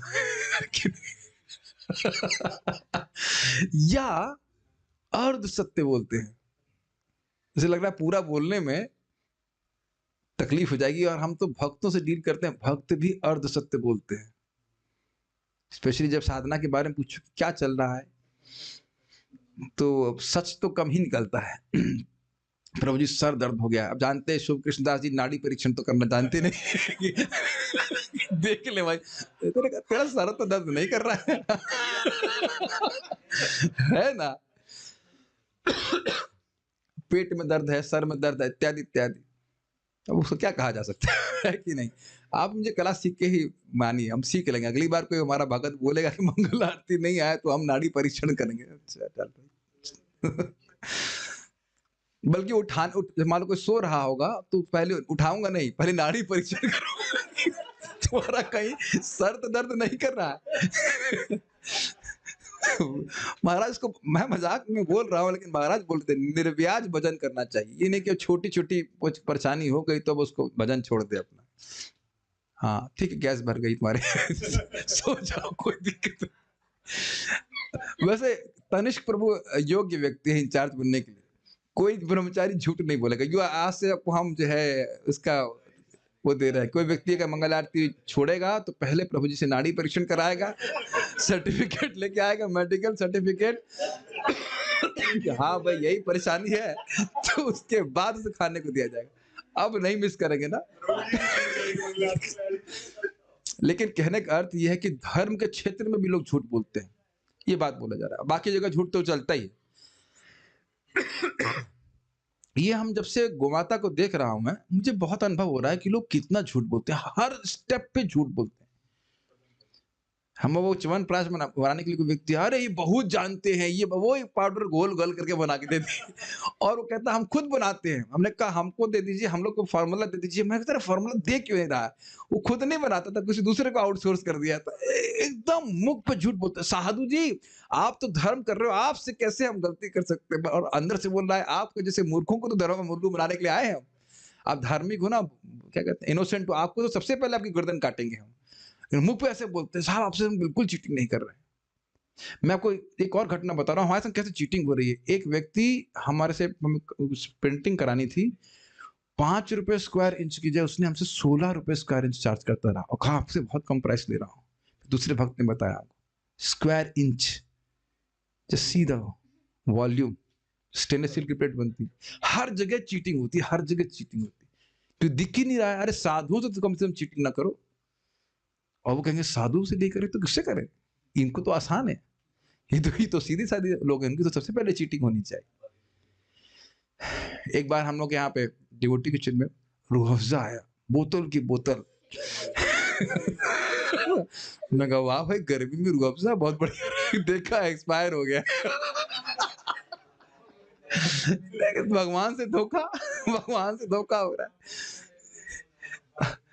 बहुत बहुत बहुत हर जगह चीटिंग हो रही है। ये सब बोल रहे थे। एनी हाउ थोड़ा बातें बोली, हम झूठ बोलने के लिए यहाँ बैठे नहीं है, लेकिन अच्छा ये देखा, फिर किसमें देखा? निर्णाम एवं मनुष्य पापी यसीम वार्ता। वार्ता का अर्थ हमेशा बात नहीं होता है, यहाँ वार्ता का अर्थ है जीवन का साधन। तो क्या जो मनुष्यों ने पापी जीविका का साधन स्वीकार किए हैं, ये तो आप देख ही रहे कि बताइए गायों को मार मार करके रोटी खा रहे हैं, मतलब और कोई कर्म उनके पास रह नहीं गया करने के लिए, या और भी गर्हित कर्म, शराब बेचना, बहुत सारे कार्य करते हैं। कालस्य च गतिम रौद्राम, काल की गति को परिवर्तित देखा और बड़ा भयावह देखा। जिसको किस प्रकार से देखा? विपर्यस ऋतु धर्मणा, देखा कि ऋतुओं का धर्म, उनका जो गुण था वह परिवर्तित हो गया, जो कि उनसे हटाना असंभव था। गर्मी में ये होना ही है, बसंत में ये होना ही है, उस तरह से लीजिए, वह घूम गया है। विपर्य मतलब बिल्कुल ही परिवर्तित हो गया, बिल्कुल ही पलट गया। तो उनको बड़ा आश्चर्य हुआ। हाँ,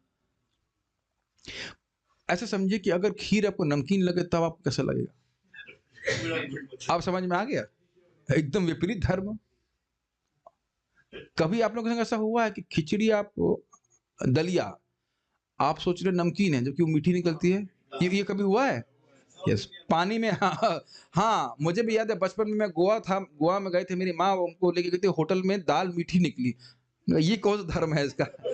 अब समझ में आया आश्चर्य हुआ किस प्रकार से। तो हम लोग तो ध्यान नहीं देते, हम लोग तो विपरीत धर्म की ऋतु में ही पैदा हुए, मतलब वही झेल रहे हैं उस तरह से, तो हम क्या समझेंगे किसमें क्या होना चाहिए? ठीक है ना?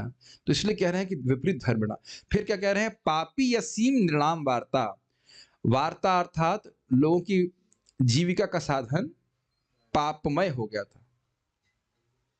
आप ये नहीं देख रहे हैं वृंदावन धाम में, कल आप नहीं सो पाए ना, फिल्मी गाने बजा रहे हैं शादियों के लिए। और कोई इनके पास जीविका का साधन नहीं है। तो अब एक एग्जाम्पल है, बाकी तो बहुत सारी बातें हैं। और उनका चित्त क्यों, अच्छा ये भी बात हो सकती है कि ऐसा कर क्यों रहे थे, क्योंकि आत्मना, उनका चित्त क्रोध, लोभ और झूठ से व्याप्त हो गया था। ये कारण है, इसलिए पाप कर रहे हैं। हम पूरे 5 लोग लेने के बाद ही रुकेंगे, पहले सोच लीजिएगा। तात्पर्य, जब सभ्यता का संबंध पूर्ण पुरुषोत्तम भगवान के प्रेम से टूट जाता है तो ऋतु की नियमितता में परिवर्तन, जीविका के अनुचित साधन, लोभ, क्रोध तथा धोखाधड़ी जैसे लक्षणों का प्रावधान हो जाता है। मूल बात क्या है? भगवान से संबंध जब टूट जाएगा तो आप उससे ये मत उम्मीद कीजिए कि वो क्या नहीं कर सकता, वो कोई भी धर्म कर सकता है। एक श्लोक है भागवत में, कहीं तो भूल रहा हूं, कि ये जब वसुदेव जी ने अपने पुत्र को ला करके कंस के हाथ में दे दिया, तब ये बोला गया है कि खल व्यक्ति क्या नहीं कर सकता। कुछ मैं श्लोक भूल रहा हूं, आप लोग को याद हो तो, कि बुरा व्यक्ति जिसकी इंद्रियां संयमित नहीं है वो कौन सा बुरा कार्य नहीं कर सकता, और वसुदेव जी जैसे महान व्यक्ति जो भगवान के भक्त हैं वे धर्म का पालन करने में क्या नहीं कर सकते। मेरी बात समझ में आई आपको? तो ये बात समझ में आ गई, जो भगवान का प्रेमी नहीं है वो क्या धर्म कर देगा, उसमें कोई आश्चर्य मत कीजिए। ये बात बोल रहे हैं, जिसने भगवान का प्रेम छोड़ दिया वह सब कार्य करेगा ही। तो कुछ सॉल्यूशन दिख रहा है आपको? अरे कारण जब दिखाई पड़ रहा, सॉल्यूशन नहीं दिखाई पड़ रहा है। भगवत प्रेमी आप किसी को बनाओगे, अपने आप उसके जीवन से लोभ, क्रोध, धोखाधड़ी सब समाप्त हो जाएगा। क्लियर? यस। भाई ये मत करिए, अंदर बाहर हरि बोल, उनको डांटिए। आप आपके बगल में जो बैठे हुए हैं, फोन छीन लीजिए इनका। रामावतार प्रभु, फोन छीनिए इनका। यस,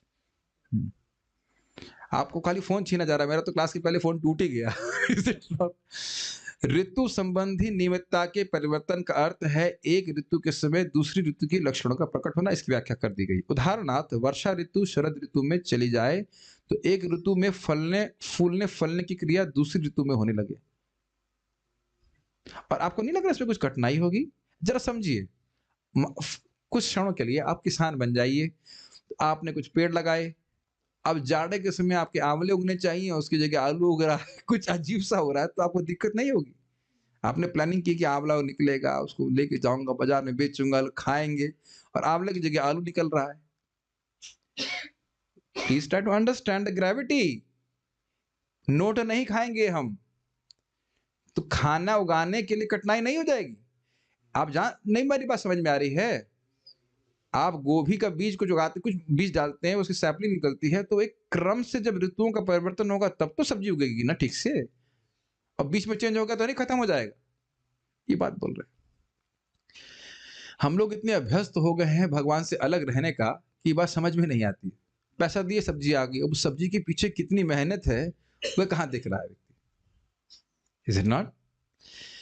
ईश्वर विहीन मनुष्य अनिवार्यतः, अनिवार्यता मतलब कंपलसरी रूप से लालची, क्रोधी तथा धोखेबाज होता है। इसीलिए इसे पीला लिखा गया है। अगर कोई भगवान का भक्त नहीं है तो ये करेगा ही, और भगवान का शुद्ध भक्त नहीं तो उससे भी उम्मीद कीजिए कि ऐसा कुछ ना कुछ करेगा। मेरी बात समझ में आई? जो भक्ति के प्रोसेस में है वह भी क्रोधी, लालची और धोखेबाज हो सकते हैं, दैट इज अंडरस्टूड। लेकिन वो भक्ति कर रहे हैं तो धीरे धीरे शुद्ध हो जाएंगे। इसलिए आश्चर्य मत कीजिए, अरे प्रभु जी भक्त हो गया, ऐसे किया। अरे अभी हो नहीं गया है, वो प्रोसेस में है।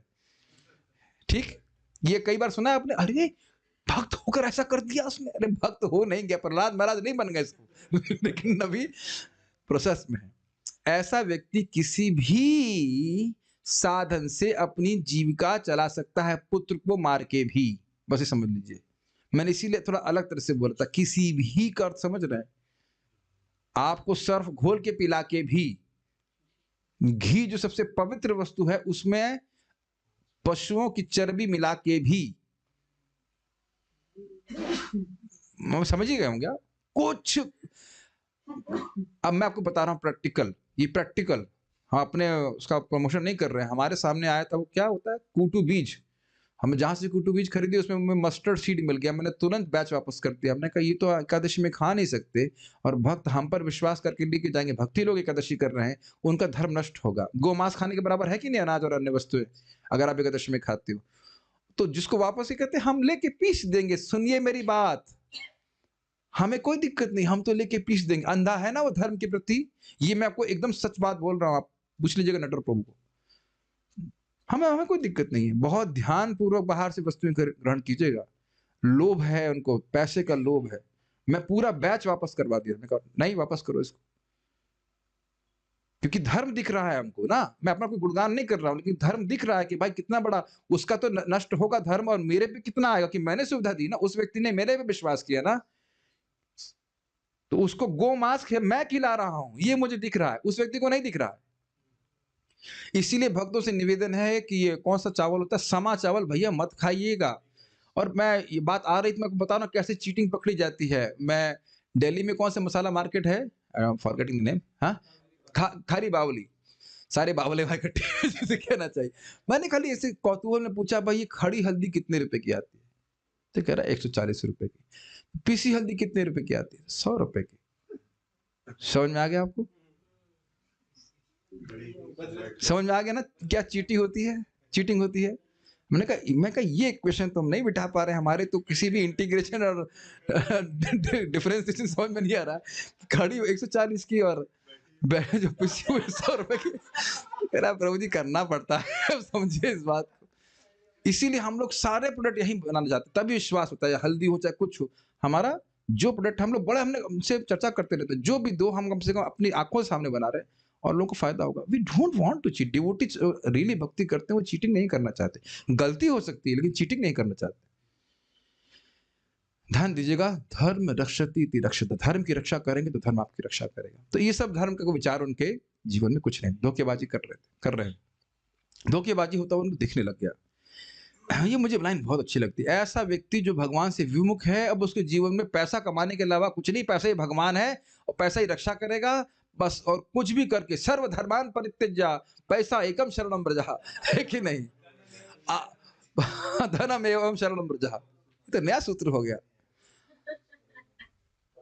धन त्वाम सर्व पुण्यभ्यो मोक्षयिष्यामि मा शुचा। धन तुम्हारे सारे पुण्य को मुक्त कर देगा, इसमें कोई शोक मत करो। और एकदम सही बोल रहा हूं मैं। धन आते ही व्यक्ति भोग के बारे में सोचता है। Really, is it not only money rules?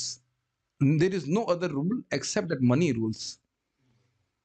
अब हम तो सुन ही रहे हैं कि इस प्रकार से इतने लोग जो मर गए कोविड में, इसके पीछे भी बहुत बड़ा गेम है। और चलिए वो तो आपको प्रमाणित करो नहीं करो, ये तो एकदम दृष्ट है कि लोगों को बोला गया जबरदस्ती कि आपको कोविड है, उनके नाम से 1.5 लाख रुपए इकट्ठा कर लिया, ऐसा कुछ था ना। हम पढ़ते नहीं, हम तो सुनते हैं, ऑथोराइज लोगों के द्वारा सुन के हम प्रमाण में परंपरा में बता रहे हैं आपको।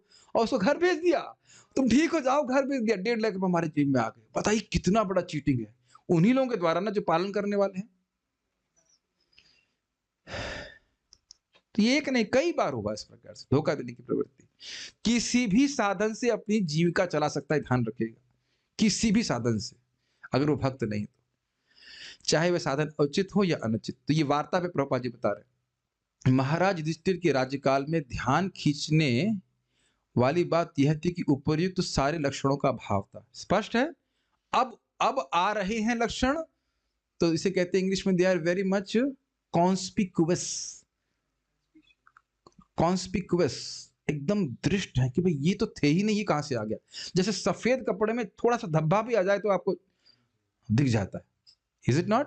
तो इस प्रकार से कोई जिन चीजों का अभाव था नितांत, और वह प्रस्तुत होकर युधिष्ठिर महाराज तुरंत देख लिए। ये देखिए राजा कितने समर्थ हैं। अब आप कंपेयर कीजिए, बहुत सुंदर बात है। हमारे यहाँ के राजा समझ रहे हैं कि गाय जो कट रही उसका क्या उन पर प्रभाव पड़ रहा है, उन पे कितना कर्म जा रहा है, देखने का सामर्थ्य है उनमें।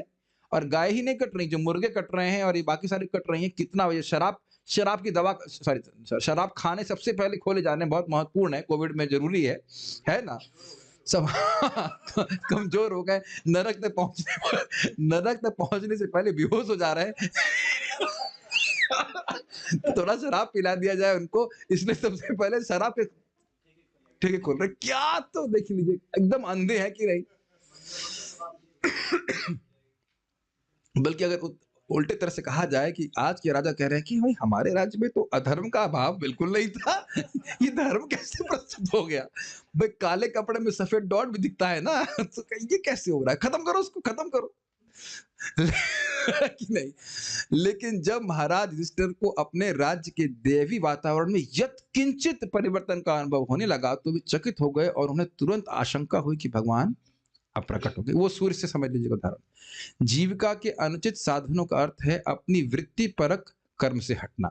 हर एक के लिए, चाहे वह ब्राह्मण हो या क्षत्रिय, वैश्य या शूद्र, कुछ कर्म नियत है, किंतु यदि कोई इन कर्मों को न करके अन्यों के कर्म को अपना कर्म घोषित करते उसे अपनाता है तो वह अनुचित कर्तव्य का पालन करता है। एक सिंपल सी बात मैं कई बार बोल चुका हूं। तनिष्क जानते हैं कि नाड़ी कैसे देखनी जाती है, और मैं अब आपके सामने इधर आइए फॉर एग्जाम्पल मैं भेष बना लूं वैद्य का, हाँ पेट में आपको कुछ दिक्कत है, हाँ, और कई बार ऐसे लोग जब बोलते हैं जिनको आता नहीं है, तो आपका उत्तर होगा नहीं, फिर वो कुछ और बात बोलेगा क्या आपके टांग में कुछ दर्द है ऐसे करके फिट हो जाएगा। आप मेरी बात समझ रहे हैं। वो योग्य नहीं है उसको करने के लिए, लेकिन चोला पहन लेता है। और धर्म में भी ऐसा हो रहा है कि नहीं। पूछो कि भाई भगवान कौन है, जीव कौन है, क्या संबंध है, तो गुरु जी को ही पता नहीं है, और बड़े करोड़ों चेले बना रहा है। ये चीटिंग नहीं है क्या? ये तुम ब्राह्मण हो, ब्रह्म जानती ब्राह्मण है, सुबह उठते नहीं, चाय पीते हो, मुर्गा खाते हो, ब्राह्मण हो। मैं ब्राह्मण जाति की बात ही नहीं कर रहा हूं, जो क्लेम कर रहे हैं इस प्रकार से। कहे कि ब्राह्मण, मेरे कहने का मतलब है कि जो लोग गुरु बन रहे हैं उनकी बात कर रहा हूं। गुरु बन रहे हैं, भगवान के बारे में कुछ पता नहीं है, उल्टा उपदेश दे रहे हो, तो गलत हुआ ना। तुम्हें काम तो नहीं करना पड़ा, अच्छे शाह करके तुमको धन दे रहे हैं, सब कुछ दे रहे हैं, लेकिन शोक दूर नहीं हो रहा, उनका ज्ञान तो नहीं दे रहे हो। और इसी प्रकार से आप देखिए एडमिनिस्ट्रेटर्स, हम लोग कई बार बोल चुके हैं, आईएएस किस व्यक्ति को पता है कि गीता का श्लोक अर्थ क्या है, देहिनो अस्मिन् निथा देहे। बल्कि वो प्रभु बता रहे थे कि कोई व्यक्ति आईएएस आए इनके पास, मतलब कॉलेज में, बोले यदा यदा ही धर्मस्य, जब भी धर्म की ग्लानि होती है तो मैं आता हूं। तो भगवान तो ना आते हैं, आप और मैं आते हैं, भगवान क्यों आएंगे? वाह धन्य है भाई, बहुत सुंदर टीका है, एवं परंपरा प्राप्त है ना। तो काहे के क्षत्रिय हो जरा बताइए। हमारे एक भक्त हैं जो आईएएस की तैयारी कर रहे थे, तो उनकी गंदी आदत थी, तो हमने कहा हमें और कामी आईएएस नहीं चाहिए, वो समझ गए बात को और बुरी आदत छोड़ी उन्होंने। मेरी बात हाँ आ, शूद्र वैश्य क्षत्रिय और ब्राह्मण, तो कहीं ऐसा तो इसका तात्पर्य नहीं है कि शूद्र तो क्षत्रिय का काम करने लग गया। हाँ यही बात बोल रहे हैं ना, यही प्रपात बोल रहे हैं कि शुद्ध तो फ्रॉड का हुआ ना कि वो है नहीं। नहीं नहीं वही बात है। ब्राह्मण का कर्तव्य क्या है? सम दम तितिक्षा इत्यादि, वो है नहीं, लेकिन दिखा रहा है कि मैं ब्राह्मण हूं, मैं गुरु हूं। ब्राह्मण गुरु का कार्य करते हैं कि नहीं? शिक्षक का कार्य करते हैं। उसी प्रकार से जो व्यक्ति शूद्र गुण का है वो क्षत्रिय की तरह कार्य कर रहा है। प्रभुपाद जी स्पष्ट बोलते हैं। प्रभुपाद अपने शिष्यों को बोल रहे थे जब वियतनाम की युद्ध चल रहा था, तो उन्होंने कहा कि देखो भारत में लोग जो लोग क्षत्रिय गुण के हैं वो आगे जाके आर्मी में मतलब प्रवेश करते हैं, तो अभी भी चल रहा है राजपूत लोग, और तुम्हारे यहाँ लोगों को बुला रहे हैं आर्मी में कोई आना नहीं चाहता है। इसका मतलब तुम लोग शूद्र हो और तुमको क्षत्रिय का कार्य कराया जा रहा है। ये व्यतिक्रम हो गया कि नहीं? आर्मी में नहीं, मैं अभी क्षत्रिय नहीं है ज्यादा। देखिए वो जनरल की बात कर रहा हूं मैं।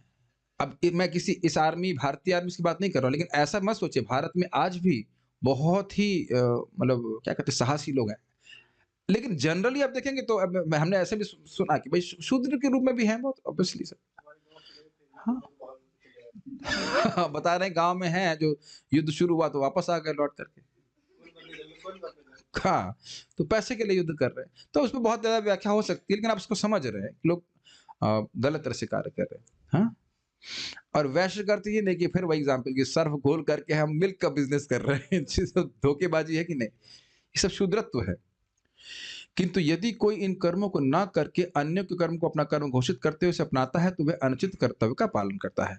जब मनुष्य के समक्ष उच्चतर, बहुत सुंदर लाइन है, आज समय कम पड़ रहा है, अब ये हो क्यों रहा है? Beautiful purport by Prabhupada.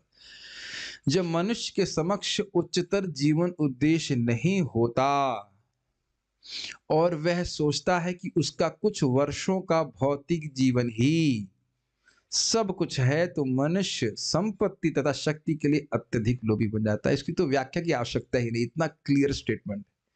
जब दिख ही नहीं रहा कि कुछ क्षणों के तुम यहां रहोगे फिर गायब हो जाओगे, गायब हो जाओगे सब छोड़ करके, तभी व्यक्ति इस तरह पाप के जीवन में प्रवृत्त होता है। उसको बिल्कुल नहीं दिख रहा कि कुछ क्षण में वो समाप्त हो जाएगा, पूरी सत्ता समाप्त हो जाएगी, फिर जो उसने किया है उसका फल कई हजार साल तक भोगने के लिए व्यक्ति प्रस्तुत हो जाएगा। क्या आप गीता महात्म्य में नहीं सुने? कोई स्त्री थी बहुत गंदे कार्य कर रही थी, आगे कितने हजारों सालों तक वह भोगती रही नरक में। क्यों वो इस तरह से कर रही थी? क्योंकि उसे ये दिख रहा है कि थोड़ा सा जीवन है, भोग में गलत जीवन पड़ जाऊंगा, ये पढ़ रही हूं, आगे कितना नुकसान हो जाएगा। इसी तरह से कोई ब्राह्मण था जो अपने ब्राह्मण कर्तव्य छोड़ के गलत कार्य कर रहा था, वो सोच रहा है मैं बड़े मजे कर रहा हूं, मौज कर रहा हूं, आगे कितना भयानक उसका जीवन हो रहा है वो नहीं देख पा रहा है। बहुत सुंदर बात है, बहुत अच्छी बात है। लोफरगिरी कर रहे हैं, लोफरगिरी समझ रहे हैं, उद्देश्यहीन जीवन, इसीलिए भोग करना चाहते हैं। मुझे लाइन बहुत ब्रिलियंट लगी थी प्रभुपाद जी। और जब उच्चतर जीवन उद्देश्य रहेगा कि मुझे भगवान की प्राप्ति करनी, तो स्वाभाविक व्यक्ति पाप, अरे पाप छोड़िए, हमके पास और कुछ करने के लिए समय नहीं है। कितना बड़ा लक्ष्य प्राप्त करना है, होटल में घूमना, सिनेमा देखने का क्या अवकाश है बताइए भक्तों के पास जो भगवान की प्राप्ति करना चाहते हैं। सब भक्त जान रहे हैं ना कि भगवान की प्राप्ति में अभी बहुत पीछे हैं आप, तो मेहनत नहीं करेंगे। जब लग जाए कि सिलेबस बहुत कवर करना है तो आराम से टांग पे टांग रख कर नहीं बैठता है, अगर एग्जाम पास करना है तो। क्लियर समझ में आ गया? जब एग्जाम का उच्चतर उद्देश्य एग्जाम को अच्छे नंबरों से पास करना है, उच्चतर उद्देश्य होता है, तो लड़का बहुत ठीक से पढ़ता है, नहीं तो लड़का लोफरगिरी करता है। यही प्रपात कह रहे हैं। और ये आप देख रहे हैं कि जीवन में कोई उच्चतर उद्देश्य नहीं है। एक माता जी बता रहे थे उनके पति भक्त नहीं है, सीए वीए हैं, सब अच्छे से पढ़ लिए हैं, लेकिन वो खुद बोल रहे हैं कि मैं करूं क्या अपने जीवन के संग। बस यही है कि बच्चों को पाल रहा हूं, तुमको पाल रहा हूं, मतलब इन सेंस पालन पोषण कर रहा हूं, लेकिन मैं अपने जीवन के संग क्या करूं उनको नहीं पता, और वो भक्ति स्वीकार नहीं करना चाहते हैं। Is it not striking? और इसी कारण से वो इंद्रिय तृप्ति में प्रवृत्त है। तो जो बात प्रभुपाद बोल रहे हैं वो हम जीवन में देख रहे हैं इस बात को। ये मुझे इसलिए लाइन बहुत अच्छी लगी थी। समझ में आया? ये मूल बात है कि व्यक्ति का अगर जीवन का उच्चतर उद्देश्य भगवान की प्राप्ति करना, तभी इन बातों से वह अनमनस्क हो सकता है, गलत बातों से। बहुत अच्छा बात, लोभ इत्यादि से मुक्त हो सकता है। अज्ञान ही मानव समाज की सारी विसंगतियों का कारण है, अर्थात भगवान से अपने संबंध का ज्ञान, और इस अज्ञान को हटाने के लिए विशेष रूप से इस अधोगति के युग में श्रीमद् भागवत रूपी प्रबल सूर्य अपना प्रकाश वितरित करने के लिए उपलब्ध है। अभी भी क्लास समाप्त नहीं हुई है, एक दो श्लोक और बाकी है। समझ में आ गया? इस भागवत के प्रकाश में सारे अज्ञान के अंधकार को नष्ट किया जा सकता है। क्या करना है, क्यों करना है, कैसे करना है, एकदम क्लियर रूप से भागवत बता रही है। बहुत सुंदर तात्पर्य। I am fully enthusiastic to do 2 more श्लोकस। जिम प्रायं व्यवरहितं जिह्म प्रायं प्रवहितं शाठ्य मिश्रम च सौहृदम शाठ्यमिश्रं च सौहृदं पितृमात्र सुहृद भ्रातृ पितृमातृ सुहृद भ्रातृ दंपतीनां च कलकनम। दंपतीनां च कलकनम। सारे सामान्य लेन देन, यहाँ तक कि मित्रों के बीच के व्यवहार तक कपट के कारण दूषित हो गए थे। कपट मतलब धोखा। पारिवारिक मामलों में पिता माता तथा पुत्रों के बीच, शुभचिंतकों के बीच तथा भाई भाई के बीच सदैव गलतफहमी होती थी। क्या है जो आपको नहीं दिख रहा है? सब तो दिख रहा है। क्या आप लोग भी देख पा रहे हैं कि नहीं? प्रकट देख रहे हैं, दृष्ट। यहाँ तक कि पति तथा पत्नी के बीच भी सदैव तनाव तथा झगड़ा होता रहता है। और आजकल जो पति पत्नी के बीच में चल रहा है, वो तो वर्णन करने में पूरी एक महाभारत हो जाएगी।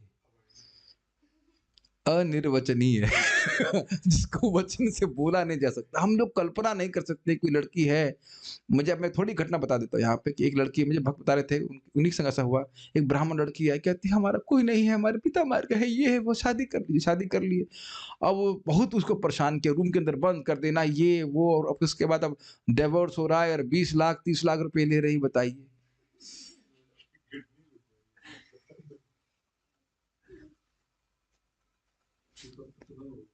तो क्या दृष्ट नहीं है? बताइए। It's a big Gamble, be careful. ठीक है। अब इसमें शब्दार्थ और अन्वय एक ही है, लेकिन लोग कह रहे नहीं मेरे संग नहीं होगा कपट हो रहा है जगत में, लेकिन मेरे संग नहीं होगा। अरे और बातें हैं ना, आपको मालूम करने के, उनसे पूछ लीजिए। ये जो बातें बता रहे थे धोखेबाजी की, वो सुन करके तो हम एकदम हिल गए। और हर दिन आप एक डोज दे दिया करिए। तो व्यक्ति केवल पति पत्नी की नहीं, भाई भाई में भी धोखा हो रहा है। अभी एक भक्त हमारे आश्रम ज्वाइन करने वाले हैं, जिनके सारी संपत्ति को उनके भाई और पिता ही छीन लिए, सारी छीन लिए। कहते हैं जो निकलो यहां से।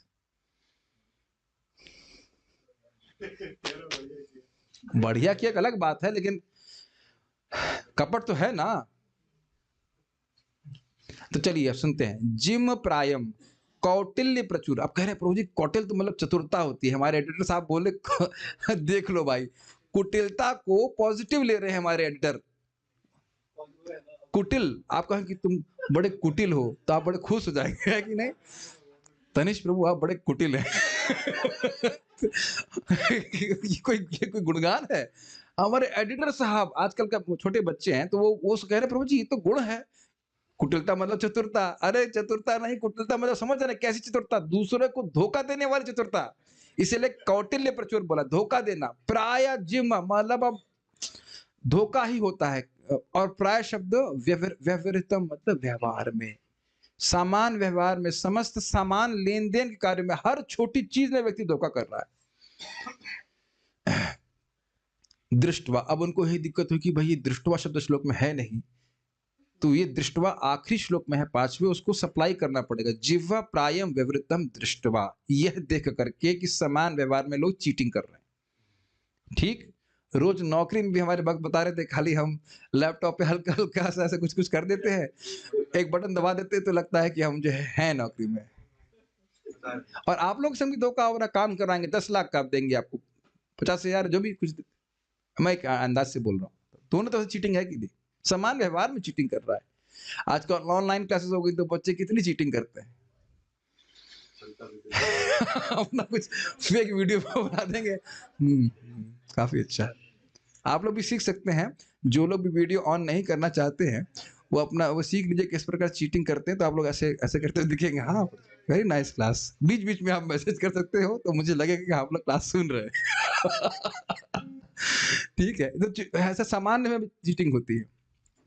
अच्छा, आगे क्या देखा? शाठ्य मिश्रम च सौहृदम। मिश्र का मतलब अपमिश्रित।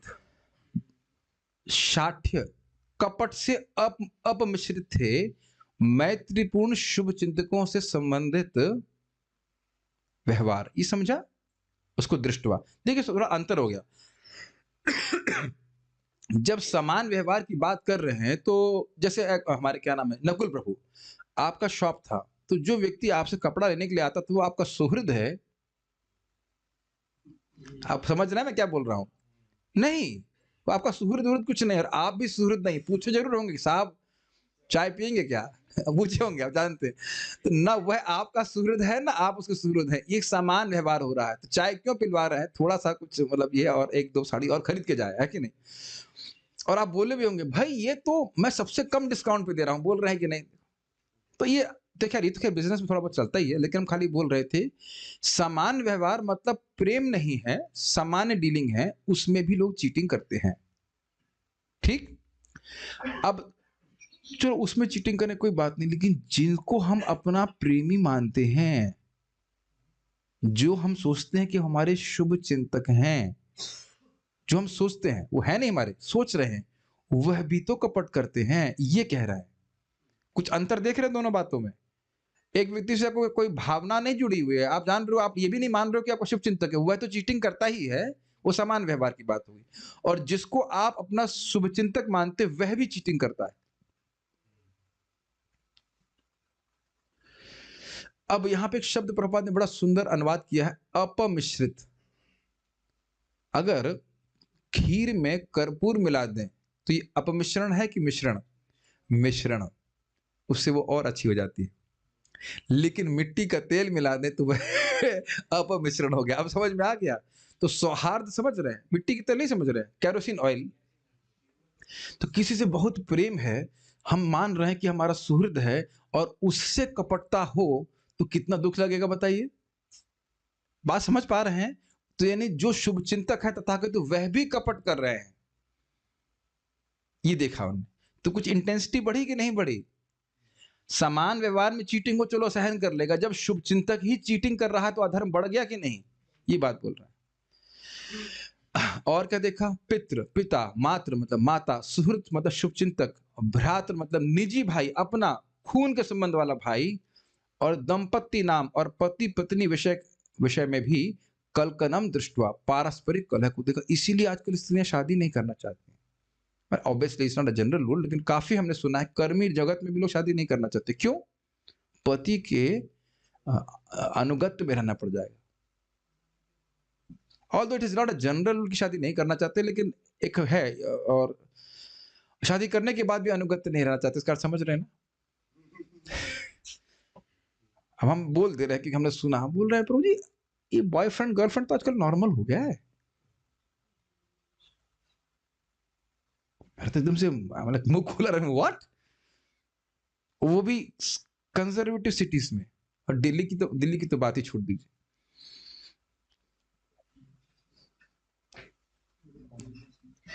कलह हो रहा है। तो जिह्वा प्राय विवृतम मतलब समान व्यवहार में धोखेबाजी, शाठ मिश्रम च सौहृदम सुहृदों के बीच में भी कपटता, और पिता माता शुभ चिंतकों और भाइयों, और यहाँ तक कि पति पत्नी के बीच में भी कलह होती है। तो कलह हो तो उसमें आश्चर्य मत कीजिए, ये मैंने इससे बहुत सीखा। भक्त समाज में भी, इंस्टीट्यूशन में भी लोग कलह करने वाले हों और कलह करें तो उसमें कोई आश्चर्य नहीं। पड़ी देखिए उनके जीवन में भागवत का प्रवेश कितना है। अंधकार को क्यों दिखा रहे? अच्छा है कि दीप जलाए, तो दीप जल रहा है कि नहीं, उसको करके फूक दिए कि 15 दिन में कभी एक बार भागवत भी नहीं सुनेंगे। आप लोग को आश्चर्य हो रहा होगा। हम यहाँ पे, मैं पूछा जाए कि मैं क्लास क्यों करता हूँ, पता क्यों करता हूँ? हमारे एक भक्त हैं, नाम नहीं रखूंगा, उनका दूसरा इनिशिएशन भी हो गया। एक दिन समझा, मैं क्लास दे रहा था, वो आते थे कभी कभी, बीच में आना शुरू किए। अच्छा, गर्भोदकशाय वो विष्णु है जिनके पेट से नाभि से कमल निकलता है। मैं शक्ल देख रहा था, हमें लगा तुम्हारा दूसरा इनिशिएशन भी होगा, तुमको ये भी नहीं पता है कि गर्भोदकशाय विष्णु कौन है। मतलब वो किताब पढ़ता ही नहीं होगा। जैसे कोई स्टूडेंट होते हैं ना कि कभी क्लास नहीं गए तो एकदम लगा आज मौसम अच्छा, चलते हैं। देखिए फिर क्या समझ में आएगा उसको, बताइए? तो भागवत का जिसके जीवन में प्रकाश नहीं है तो इस प्रकार के अंधकार में तो व्याप्त रहेगा। तात्पर्य, भद्र जीव में 4 दुर्गुण पाए जाते हैं। त्रुटियां करना, इसकी व्याख्या मुझे कर चुके, यहाँ नहीं कर रहे। मूर्खता, असमर्थता और वंचकता, ठगी, मुस्कुराइए, आप कलयुग में हैं। ठीक है, ये अपूर्णता के लक्षण है और उन चारों में से अन्यों की ठगने की प्रवृत्ति की प्रधानता रहती है। क्यों? क्योंकि हम एक आडंबरपूर्ण जीवन जी रहे हैं, जो हम हैं नहीं वो हम हैं।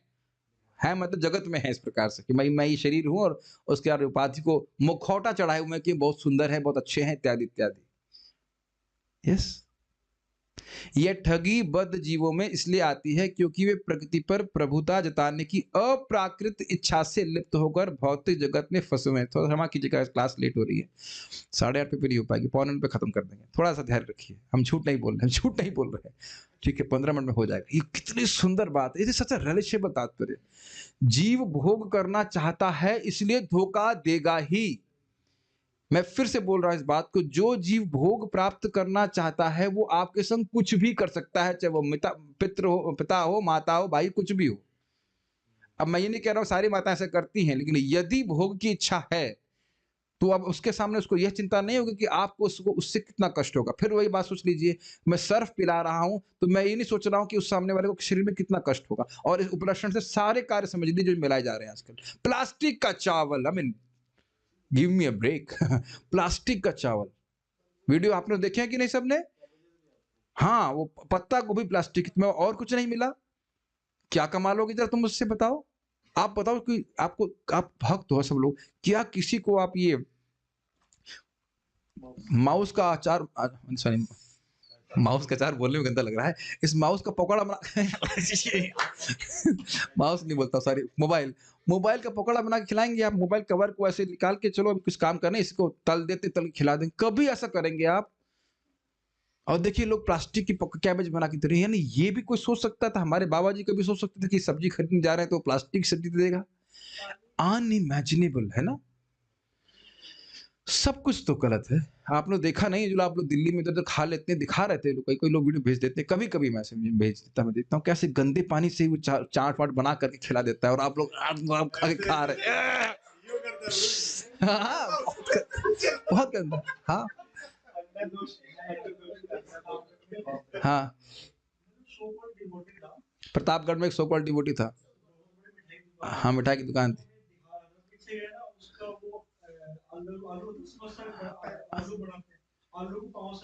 ओह, बता रहे हैं कि समोसे के आलू को पांव से धो रहे थे। अच्छा, यत पाद संशय सूता।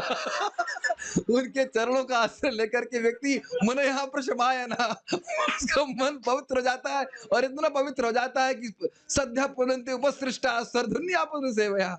इस कारण से गंगा जी तो बाद में पवित्र करती हैं, उस समोसे को खा करके आप इतने पवित्र हो जाएंगे कि आपके संग से दूसरे लोग पवित्र हो जाएंगे, वो तुरंत।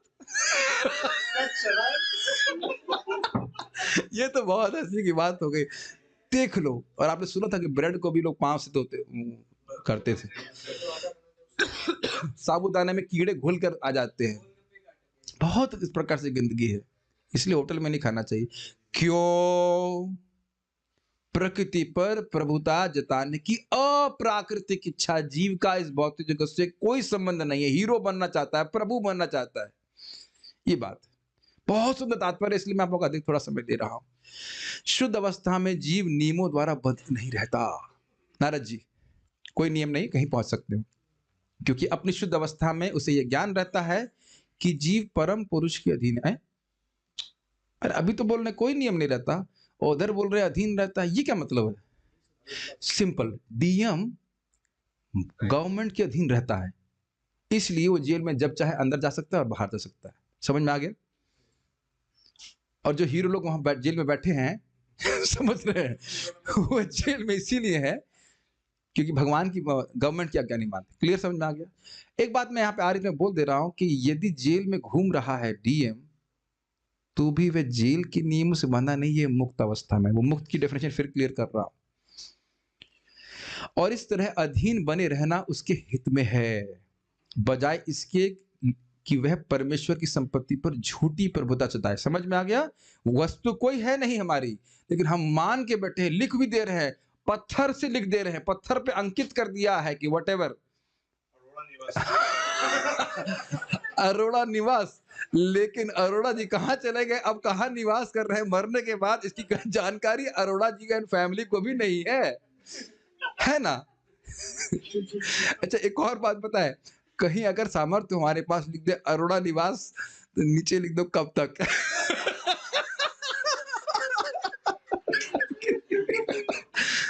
तब तो, और रोज आकर के उस प्लाक को दिखेगा तो सोचेगा कब तक, कब तक रहोगे तुम इसमें।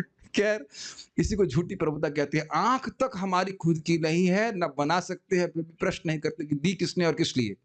ये प्रभात कह रहे हैं। इसीलिए वो आंख से बहुत सुंदर सुंदर चीज देख रहा है, कोट एंड कोट सुंदर वस्तु है। बद्ध अवस्था में यदि उसे सर्वस्व मिल जाए तो उसे, जो उसे कभी मिलने वाला नहीं है, तो भी वह तुष्ट नहीं होता, लोभ, अतएव वह सभी प्रकार की ठगी करने लगता है। ये बात समझ में आया? आप सोचेंगे ना कि वो व्यक्ति ठग करे जिसके पास पैसे नहीं है, और आप ये भी देखेंगे कि जो बड़े बड़े ठग करने वाले हैं बहुत पैसे वाले हैं। आप जानते हो ना कि अन्न सड़ने देंगे लेकिन गरीबों की भूख को नहीं देने के लिए नहीं देंगे। बहुत प्रसिद्ध बात। एक छोटी सी बात बोलूंगा, अंग्रेजों ने, आप जानते हो, बहुत बड़ी बात है, झूठा क्या कहते हैं उसको, फेमिन को क्या बोलते हैं, भुखमरी का निर्माण किया था। अन्न था पर्याप्त मात्रा में, जिसने अन्न उगाया था उसी को छीन लिया था। पता है क्यों? ताकि वो लोग जो है, जो पुरुष हैं, वह युद्ध करने के लिए सेना में भर्ती हो, तब उनको अन्न दिया करते थे। प्रभुपाद उसको समझाते हैं, झूठा भुखमरी। तो उनके पास तो धन था ना, चीटिंग किया कि नहीं? यहां तक कि वह अपने निकटतम प्रिय संबंधियों को भी ठगता है। इसकी व्याख्या हमने कर दी, सोधारण व्याख्या करती थी। ऐसी असंतोषजनक स्थिति में पिता तथा पुत्र या पति तथा पत्नी के बीच भी मेल नहीं रह पाता। लेकिन इन सभी विरोधी कठिनाइयों को एक विधि से दूर किया जा सकता है, और वह है भगवान की भक्ति में सेवा। क्यों? क्योंकि भगवान की भक्ति में सेवा के द्वारा व्यक्ति प्रकृति पे प्रभुत्व जताने की वृत्ति से मुक्त हो जाता है। करना है, जब तक जीना है, जीवन जीने के लिए जीना, जीवन ग्रहण करना है, उसके बाद भगवान के पास चले जाने से क्या मतलब है? कुछ बनना ही नहीं यहाँ पे जगत में। मैं कुछ इस पर जरूर कहना चाहता हूँ। बारंबार धोखा खाते हुए व्यक्ति सोचता है कि वैष्णव भी इसी तरह से करेंगे, और ये बात समझिए, सच्चे वैष्णव किसी भक्त को देखते हैं, किसी व्यक्ति को देखते हैं, तो बस वही सोचते हैं कैसे ये कृष्ण से कनेक्ट हो जाए। So what a beautiful association, is it not? ये जो एक्सप्लॉइटेटिव मेंटालिटी होती है, नहीं होती भक्तों में। तो कहेंगे प्रभु जी, भक्त लोग धन तो मांगते हैं, किस लिए मांगते हैं? जैसे एक एग्जाम्पल लीजिए, लैपटॉप बहुत महंगा है, किस लिए? पिक्चर देखने के लिए लिया गया है? नहीं, इससे भगवान का यश प्रसारित हो। तो जिसने स्पॉन्सर किया, अब उसको कितना कल्याण हो रहा है, होता ही जा रहा है। 4 साल मान लो कथा हुई, तो 4 साल की हर कथा का लाभ उसको प्राप्त हुआ। मैं एक सिंपल सी बात, एक छोटी सी बात सोचिए, यहां आप लोग जब इन्वेस्टमेंट करने के लिए अपने पैसा कहीं लगाते हो, तो आप जानते हो जो आपसे इन्वेस्टमेंट करवा रहा है उसको भी तो धन प्राप्त होगा, वो अपना भी तो कुछ उल्लू सीधा करेगा। आपका, आपके हितार्थ कल्याणार्थ आपका वो इन्वेस्टमेंट कंपनी चला रहा है। बताइए, आप जानते हो ना इस बात को? एक और मैं उदाहरण आपको देना चाहता हूं। हमने सुना था, लेहमन ब्रदर्स नाम की कोई कंपनी थी, अब तो बंद हो गई, और हमारे इसमें आईटी के हमारे मित्र उसमें सम्मिलित हुए थे जीवन समर्पित करने के लिए। पता, वो लोग क्या करते थे, कोई बुढ़ा व्यक्ति होगा पैसा वाला, उनको पता है कि इस समय मरने वाला से कुछ है, कुछ तो बोलते थे कि तुम्हारा हम पेमेंट करेंगे, लेकिन अपनी, अगर तुम मर गए तो तुम्हारी सारी प्रॉपर्टी हमारे पास आ जाएगी। ऐसा कुछ सिस्टम करते थे और बहुत धन कमा लेते थे। देख क्या, इट्स नॉट लाइक पूरा आइडिया ही चीटिंग के ऊपर है। मैं तो कभी सोच भी नहीं सकता इस तरह से आइडिया लोग किसी के आ सकते हैं बिजनेस करने के। सी हाउ दिस इज, कोई तरीका है बताइए?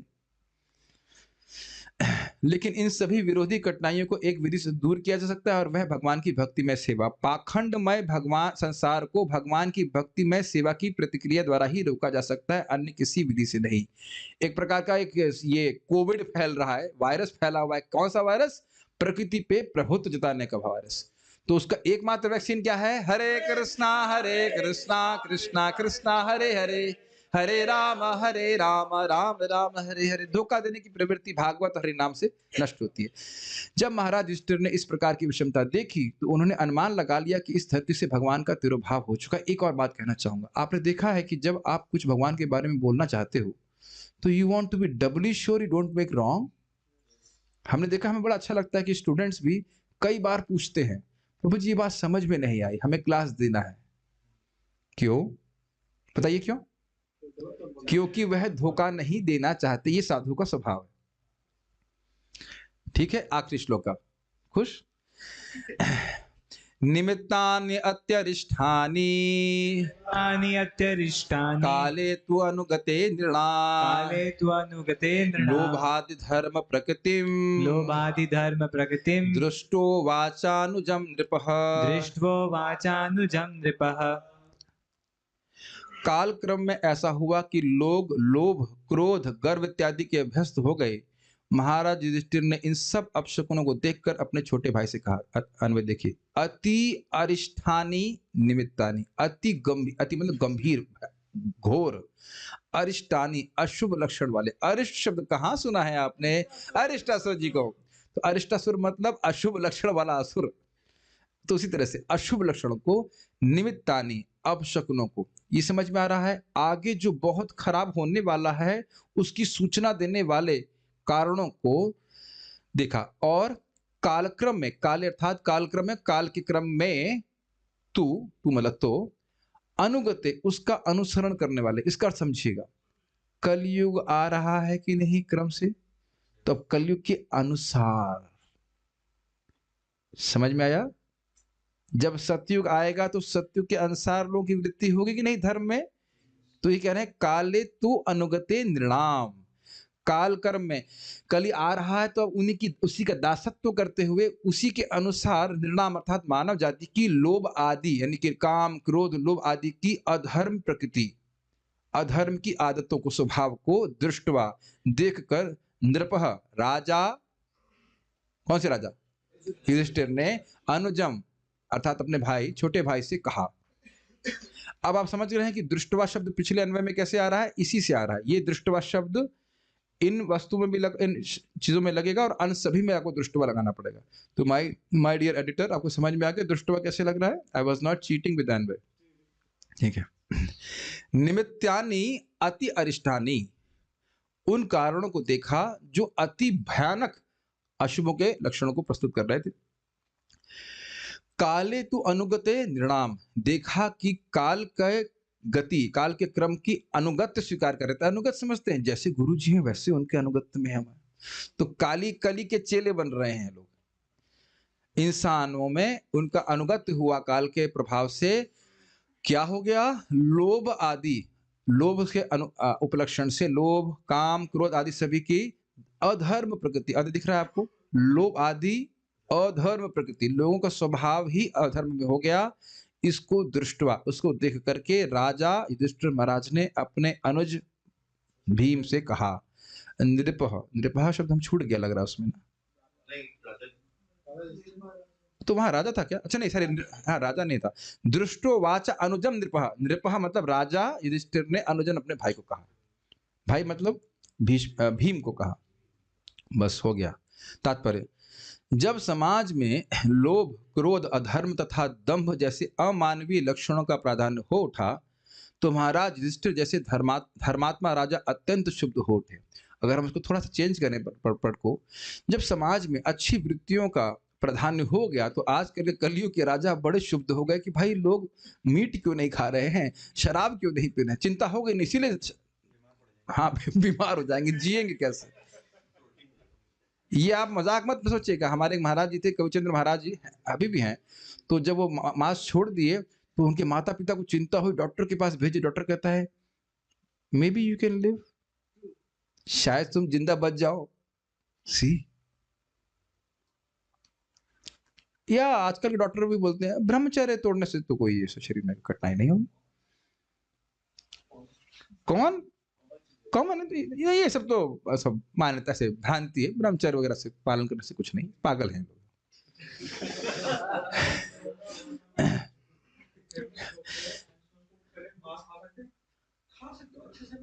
हाँ कोविड हुआ तो कह रहे हैं मांस खा सकते, डॉक्टर साहब बोल रहे हैं कि मांस खा सकते पका के, ताकि अच्छे से पकाओ भाई, नरक में तुमको भी तो पकना है।